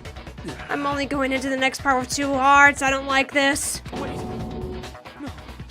This can't be right. Where's your evidence? Yeah. Where's your evidence?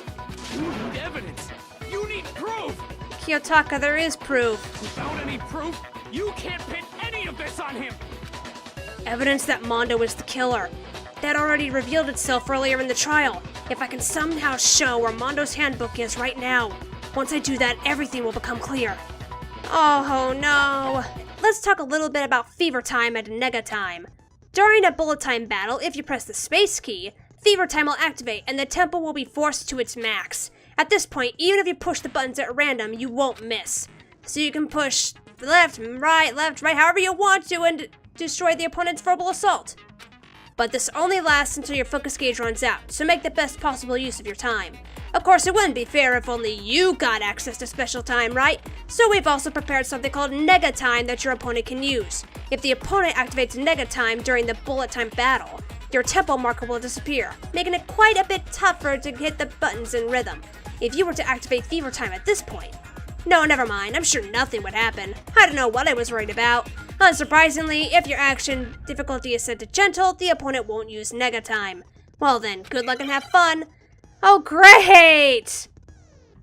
Well, good thing I think I know what my issues were. Okay, so I gotta sync. Show me some evidence. You're wrong. I won't listen. I refute you. False. Show me some evidence. I won't listen. False. I refuse to vote. Show me some evidence. You're wrong. I won't listen. I refute you. False. Show me some evidence. I won't listen. Final strike! Show me some evidence. This should prove it. Okay. I'm okay. I survived. But oh geez, I gotta be careful next time. If my thinking so far is right, Mondo must have replaced his broken handbook with Leon's. In which case, we can just check each of our handbooks right now. Once we do that, we'll... We don't gotta do that. Huh? Yeah. I did it. I killed him. Well, at least you admitted it rather than flat out denying it every time like Leon did. Yeah, I did rubbish on the comic book segment. Oh, hey! Still got an A rank somehow. How, I don't know, but okay. 84 Monokuma medals, don't mind if I do. Bro, what are you saying? He's saying that he did it, there's not much else to say. I got no choice, man. After hearing all that, I gotta just... give up. Go ahead, Monokuma. Get it over with. Ask for the goddamn verdict. Roger that. Wait! Hold on! No waiting, no holding on. Time for the moment we've all been waiting for. Grab your lever and give it a yank! You probably could have worded that a bit better, Monokuma. Who will you elect as the Blackened this time around? Will you make the right choice or the dreadfully wrong one? What's it gonna be? What's it gonna be? I feel bad for Kiyotaka, though. I mean, he and Mondo just bonded, and now this.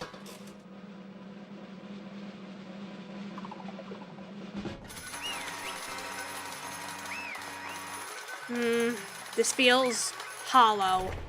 Uh-oh. This time it looks like you got it right again! Yes, it is so. The Blackened that killed Chihiro Fujisaki was Mondo Owada! In case you're wondering, the vote was not unanimous. Kiyotaka chose the wrong answer. You're treading very close to the danger zone, Mr. Ishimaru. You need to be more careful. I refuse to believe it. There's no way he could kill someone. Sorry.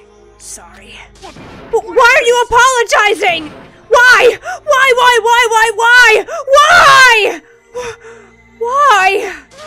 Why did you do it?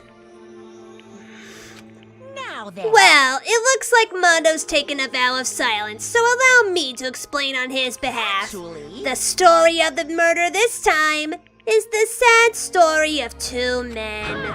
Oh, but for anyone who doesn't really want to hear it, you can hit the control key to fast forward the text. Nah, I want to hear the whole thing. Anyway, there was once a young boy, and his name was Chihiro Fujisaki. Oh. He had an extreme inferiority complex regarding his own lack of strength.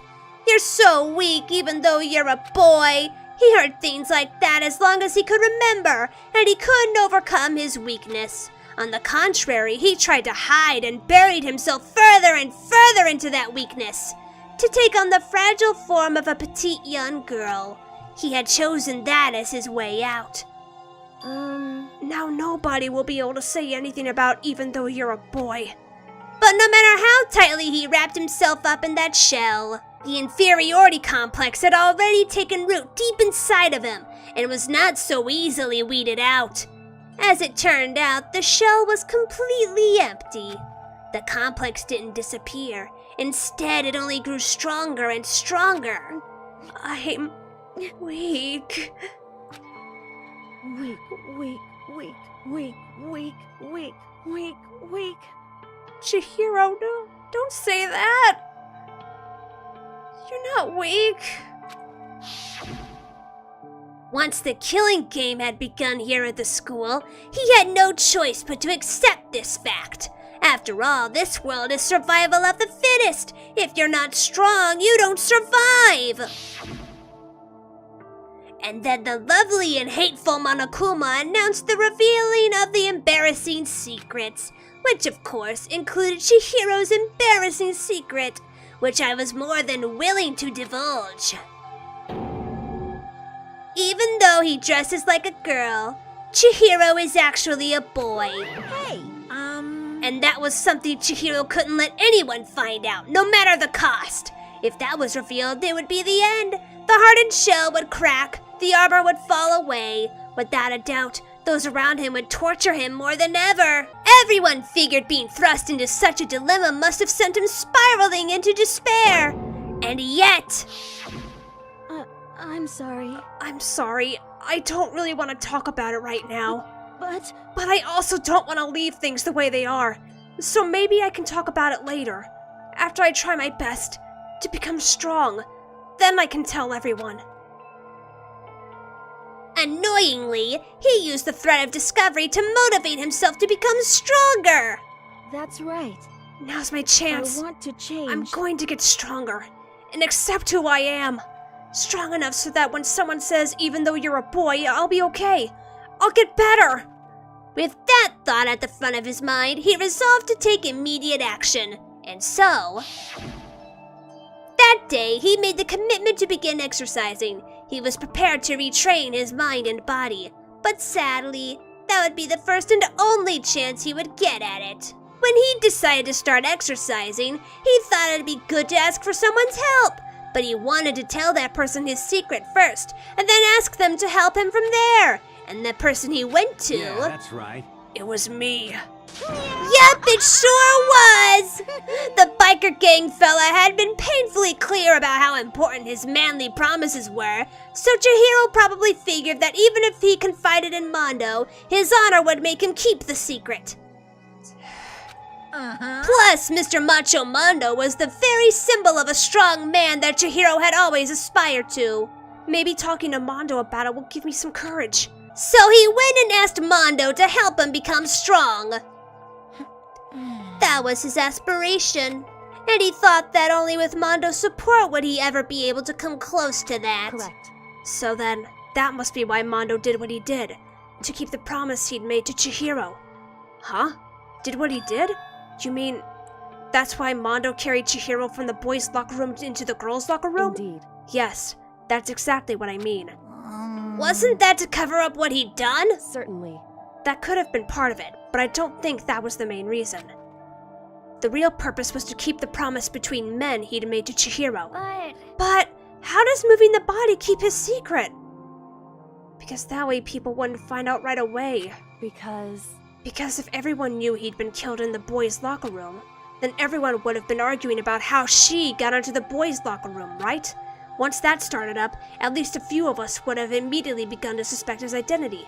So, he tried to protect Chihiro's secret by putting him in the girls' locker room and stealing his handbook. See? Then, Mondo did all that to keep the promise he'd made to Chihiro, who he'd also killed?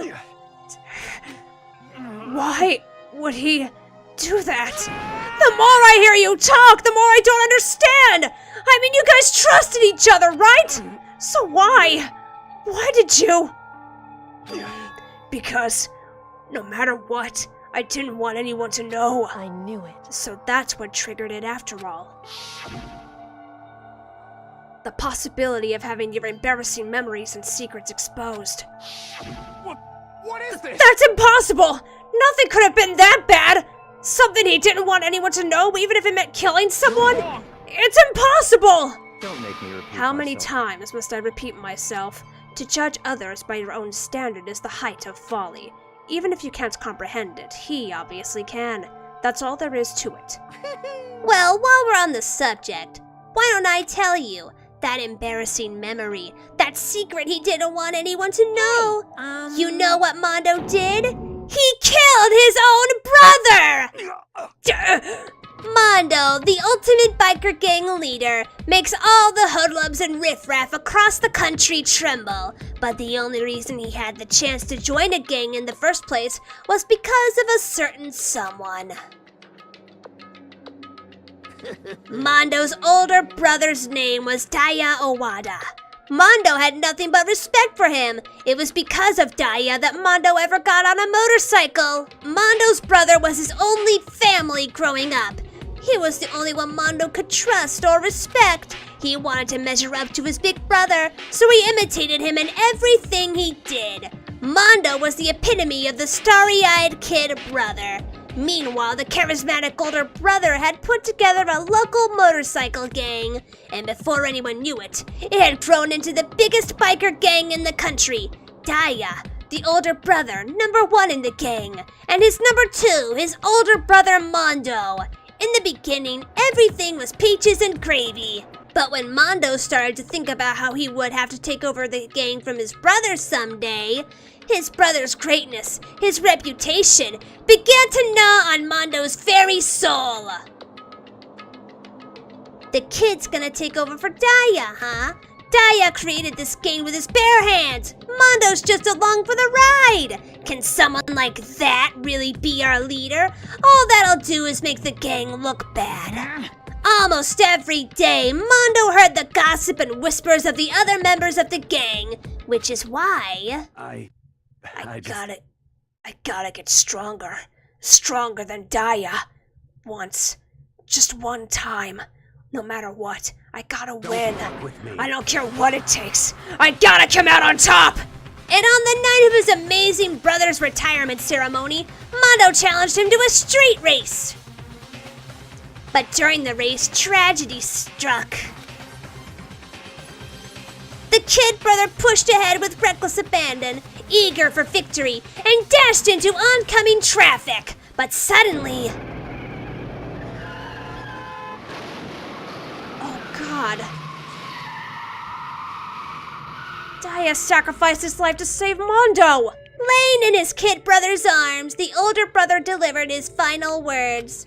My bad, kid. I fucked up. Sorry. Of course he knew it was his brother's fault, but Daya never blamed him for what happened. Hey, kid. The rest is up to you. No matter what, you gotta keep the gang together. 'Cause it's the team you and me put together. It's a promise between men. He decided to hide the truth of what happened from everyone else in the gang in order to keep the gang together and keep the promise to his brother. He could never admit to anyone that it was his own weakness that had caused the accident, and as a result, the team was made even stronger under the banner of the kid who'd bested his big brother. Daya was gonna lose to his kid brother, so he got stupid and got himself killed. That became the explanation for what happened. Mondo's lie became the truth. He wanted to lead the team so bad, he was willing to tell all kinds of lies about his brother. I'm strong. Strong, strong, strong, strong, strong, strong. And yet... as soon as our killing game began, he realized, no matter how tough he pretended to be, he was just another weakling that could die in an instant.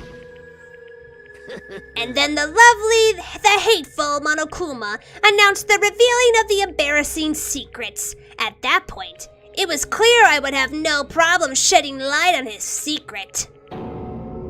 Mondo killed his older brother. No matter what, I couldn't let the other gang members find out. If that happened, everything would have been ruined. Everything me and my brother had worked to create would have been destroyed. His death, all the guilt I'd been carrying around, it all would have been for nothing. So that's why Mondo. After what I saw Monokuma had on me, my head filled up with a kind of fuzzy uneasiness and just started swirling around. I'd never felt anything like it before. I didn't know what to do about it. I wasn't sure what to think or say. But after a while, that fuzzy uneasiness turned itself into a rock-hard lump of anxiety way down in my stomach. And it was right around then that Chihiro asked me to start working out with him. And right there, he told me a secret. Seriously? Jesus. I'm sorry. Yeah, I'm sorry I lied to you.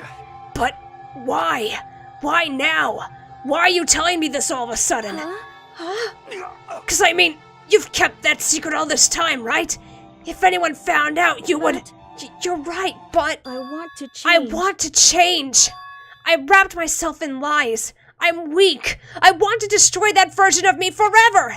His words were like a knife in my gut. I felt like he was exposing the lie I'd been living myself. I have to change. I don't want to be weak anymore. You're so strong. It can't hurt you, right? Whatever secret Monokuma might tell us. You piece of... So what? You're saying I should just say it? What? You're saying if I really am, I should just be able to tell everyone my secret? Huh? I was jealous. I was jealous of Chihiro's strength. He had the strength to face his own weakness, to try and overcome it. It was the kind of strength I've never had.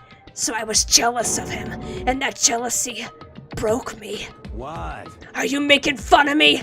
I'm strong! Are you fucking with me right now? I'm not making fun of you! You really are strong, Mondo! I felt like I could hear something starting to creak. Something inside my head. What did he want me to do? What was I supposed to do? Was I supposed to just sit back, let my secret get revealed and ruin everything? What's wrong? Why did you have to tell me all that? Are you trying to rub my failure in my face? No, I just really admire you. I admire your strength. Yeah, that's right. That's right. I am strong. Strong. I'm strong. Strong, strong, strong, strong, strong, strong! Stronger than you! And stronger than Daya! I don't remember anything after that. When I woke up again, he was laying at my feet, covered in blood. I had the dumbbell in my hand, and I was just staring at him, down on the ground. Hey! I killed him. Oh, he might have said that just now, but... Jeez, I don't know what to say about that. I killed Chihiro. Even after all this time, I'm still just as weak as I've always been. And thanks to that, I did something I can never take back. Mondo, he was normally so aggressive, so angry. He hid that weak side away from everyone. That was his secret. A weakness like that lived in a heart like his, and it turned him cold-blooded. God damn it! You're enjoying this, aren't you? Look at him! You see? You're all just like him! For a secret from the past, for a memory, for that he killed another living human in cold blood! He couldn't cut free of his regrets from the outside world. He doesn't know what true strength is. Do you see hope anywhere in there? 'Cause I sure don't. You bastard! Just shut up, you son of a bitch! Go ahead, say that again, I dare you! Yep. Okay, I'll say it as many times as I want. Is what I want to say, but... Unfortunately, I can't do that right now, because the time for punishing is fast approaching. Punishing? It can't be. You mean execution? That's what I promised you, right? The black ant that disturbs the peace will be punished. Ridiculous. Hold on! Now then, I prepared a very special punishment. For Mondo Owada, the ultimate biker gang leader. No, wait! Wait! Let's give it everything we've got. It's punishment time! I said wait! Sorry, man. I couldn't keep the promise we made. From one man to another. Oh, God. Game over. Mondo has been found guilty. Time for the punishment. Yay. Are we at a circus? This sounds like a circus.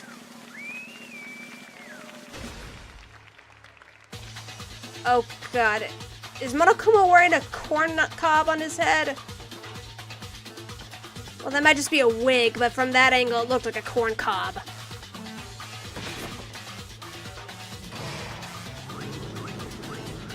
Well, from a baseball field to a circus, the cage of death. Oh God, this really is a circus. I've only been to a circus once in my entire life, and I remember something like this. Except it probably won't end anywhere near as bad.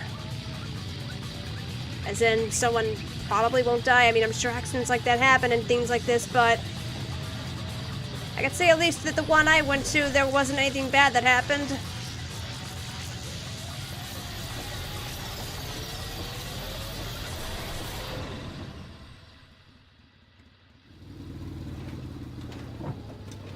Where did Mondo go? Is he a bloody paste?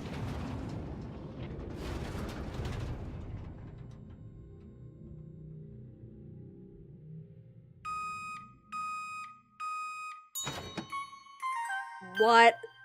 Mondo butter, oh god. 2 times the fat. That's arguably worse than being a bloody paste. Laugh at death and your soul will forever be at peace. It can't be my brother. Another murder and another execution. I want to feel again. Everyone's lives are taken so lightly here. I feel like I might be going mad. Maybe I'll just let it happen.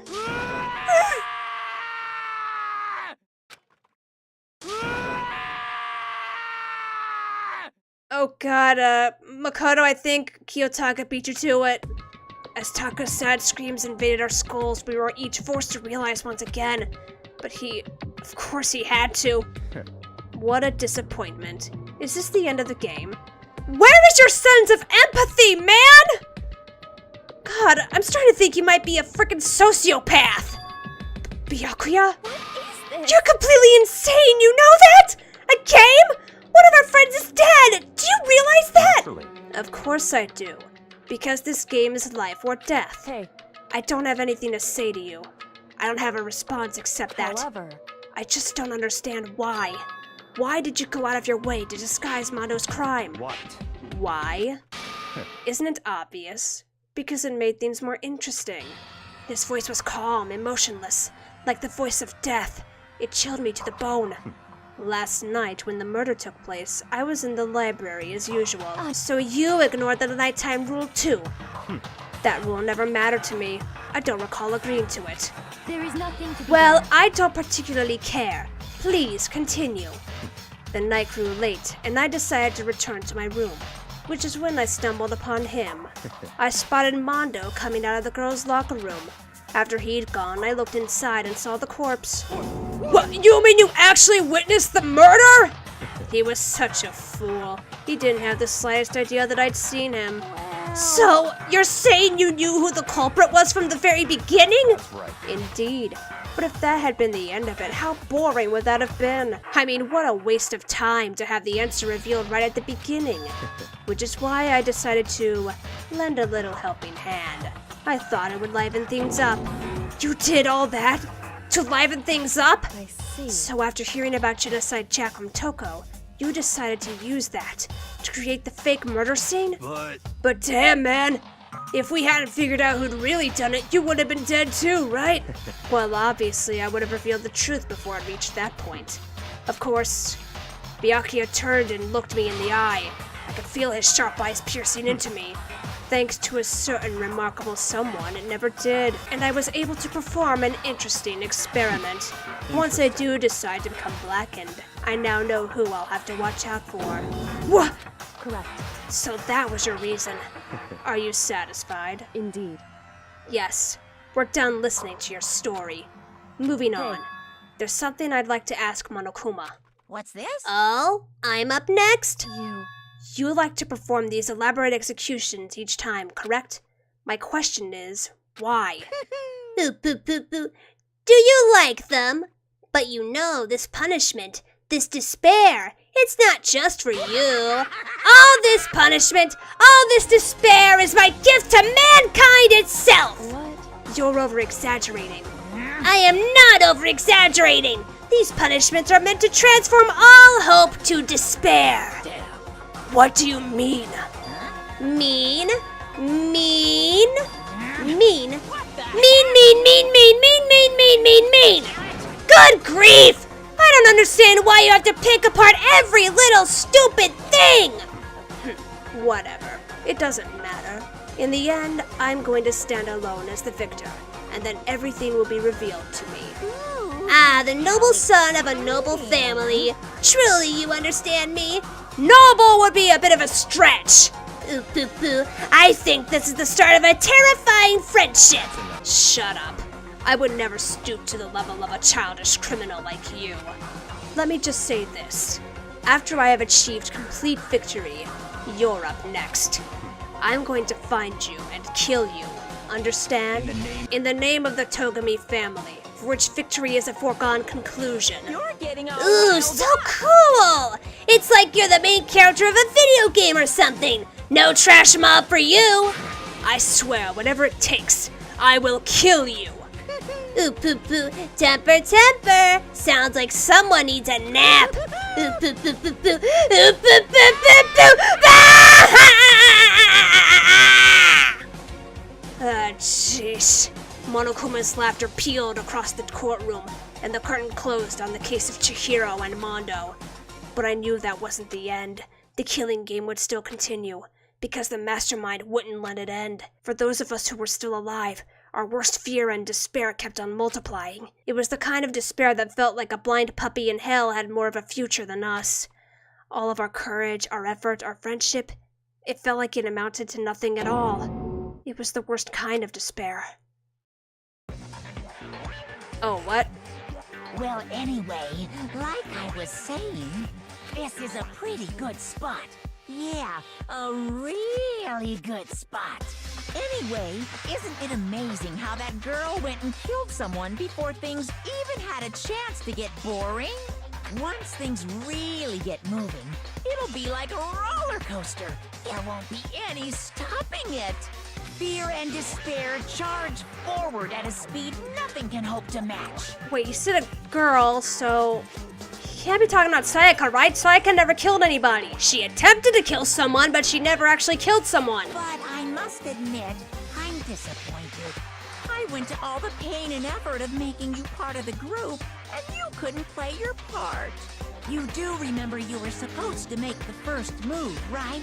Well, no biggie. Nothing we can do about it now. So just do your best to make things more exciting from now on, okay? After all, that's what everyone wants to see. There's one thing I'd like to ask you. As long as you don't want to know my measurements, fire away. Who is it? The 16th high school student, I mean. Ooh. My, you really took me by surprise there. I know I said you could ask anything, but... Super denied, ultra denied, demonic denied! Because you see, that's my ace in the hole.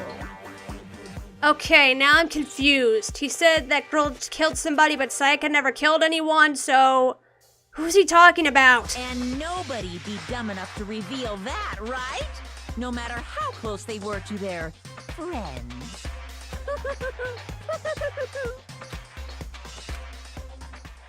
So now I'm wondering, who was Monokuma talking to? The boy's life of despair is technically over, but it's only just begun, I feel. There are 10 students remaining. You received the crazy diamond present.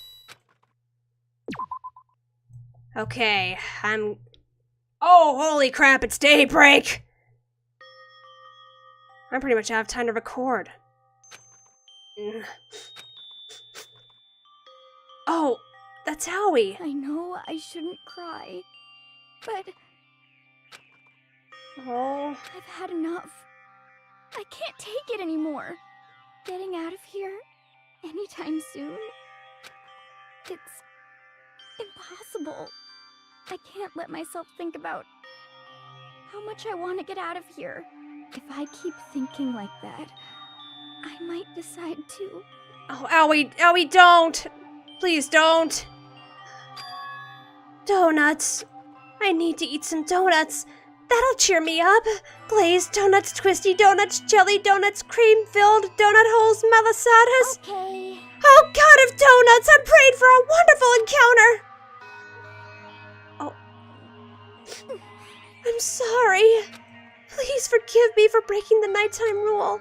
But right now, for me, Donuts are absolutely necessary. Oh god, what? Huh? What's that sound? Good question. It sounds like it's coming from the bathhouse. But I'm super scared, but is someone there?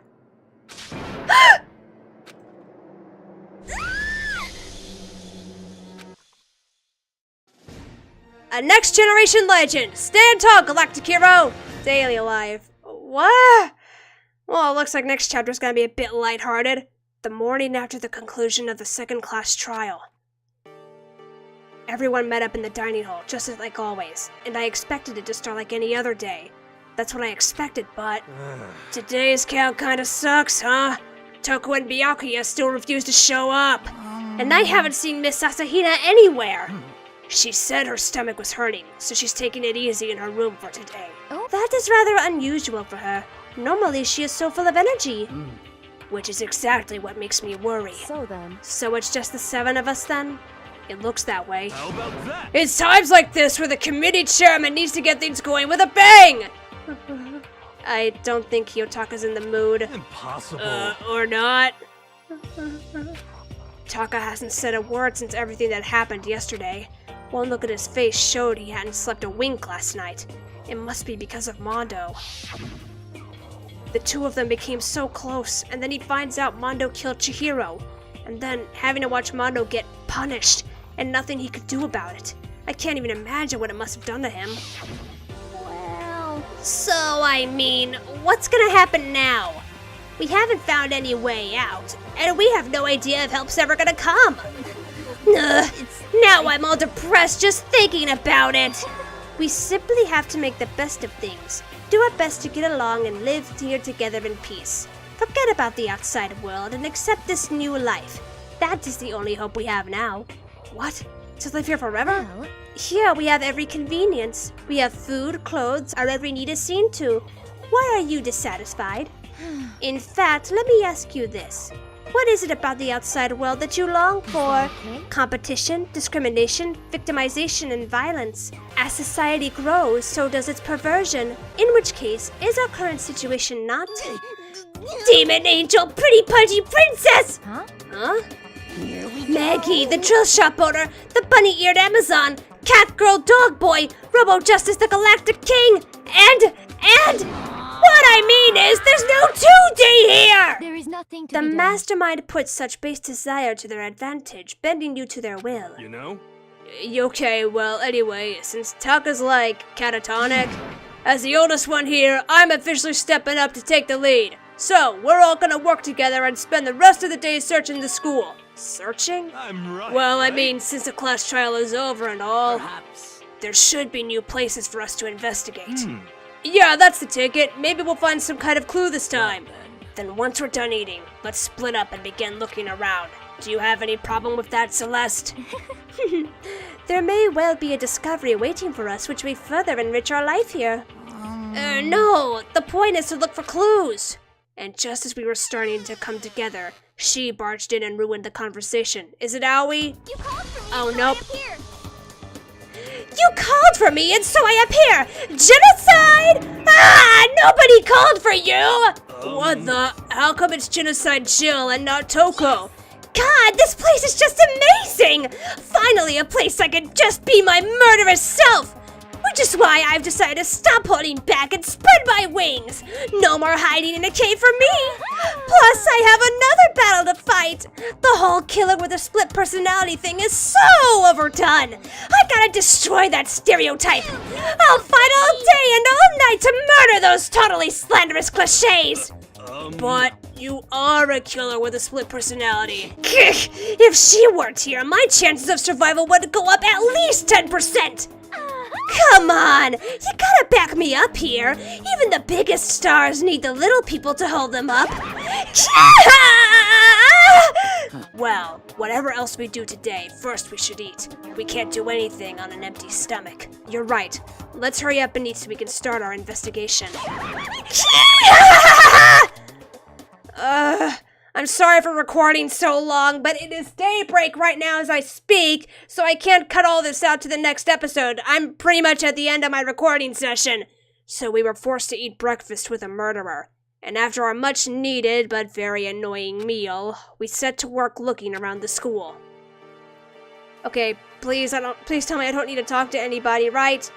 Okay, thank you! Okay, that's all the time I've got for this episode. Again, I'm sorry this had to go for so long, but I'm pretty much at the end of my recording session because it's daybreak. Like, the sun's probably up by now. The sky looks like the sun's risen. But next time, I'm gonna go around the school and, I guess, hang out with people. I'm not too sure if I'll get a chance to do that next episode. We'll see. But until then, I hope you have a good morning, day, or night, wherever you are, and I'll see you later. Bye!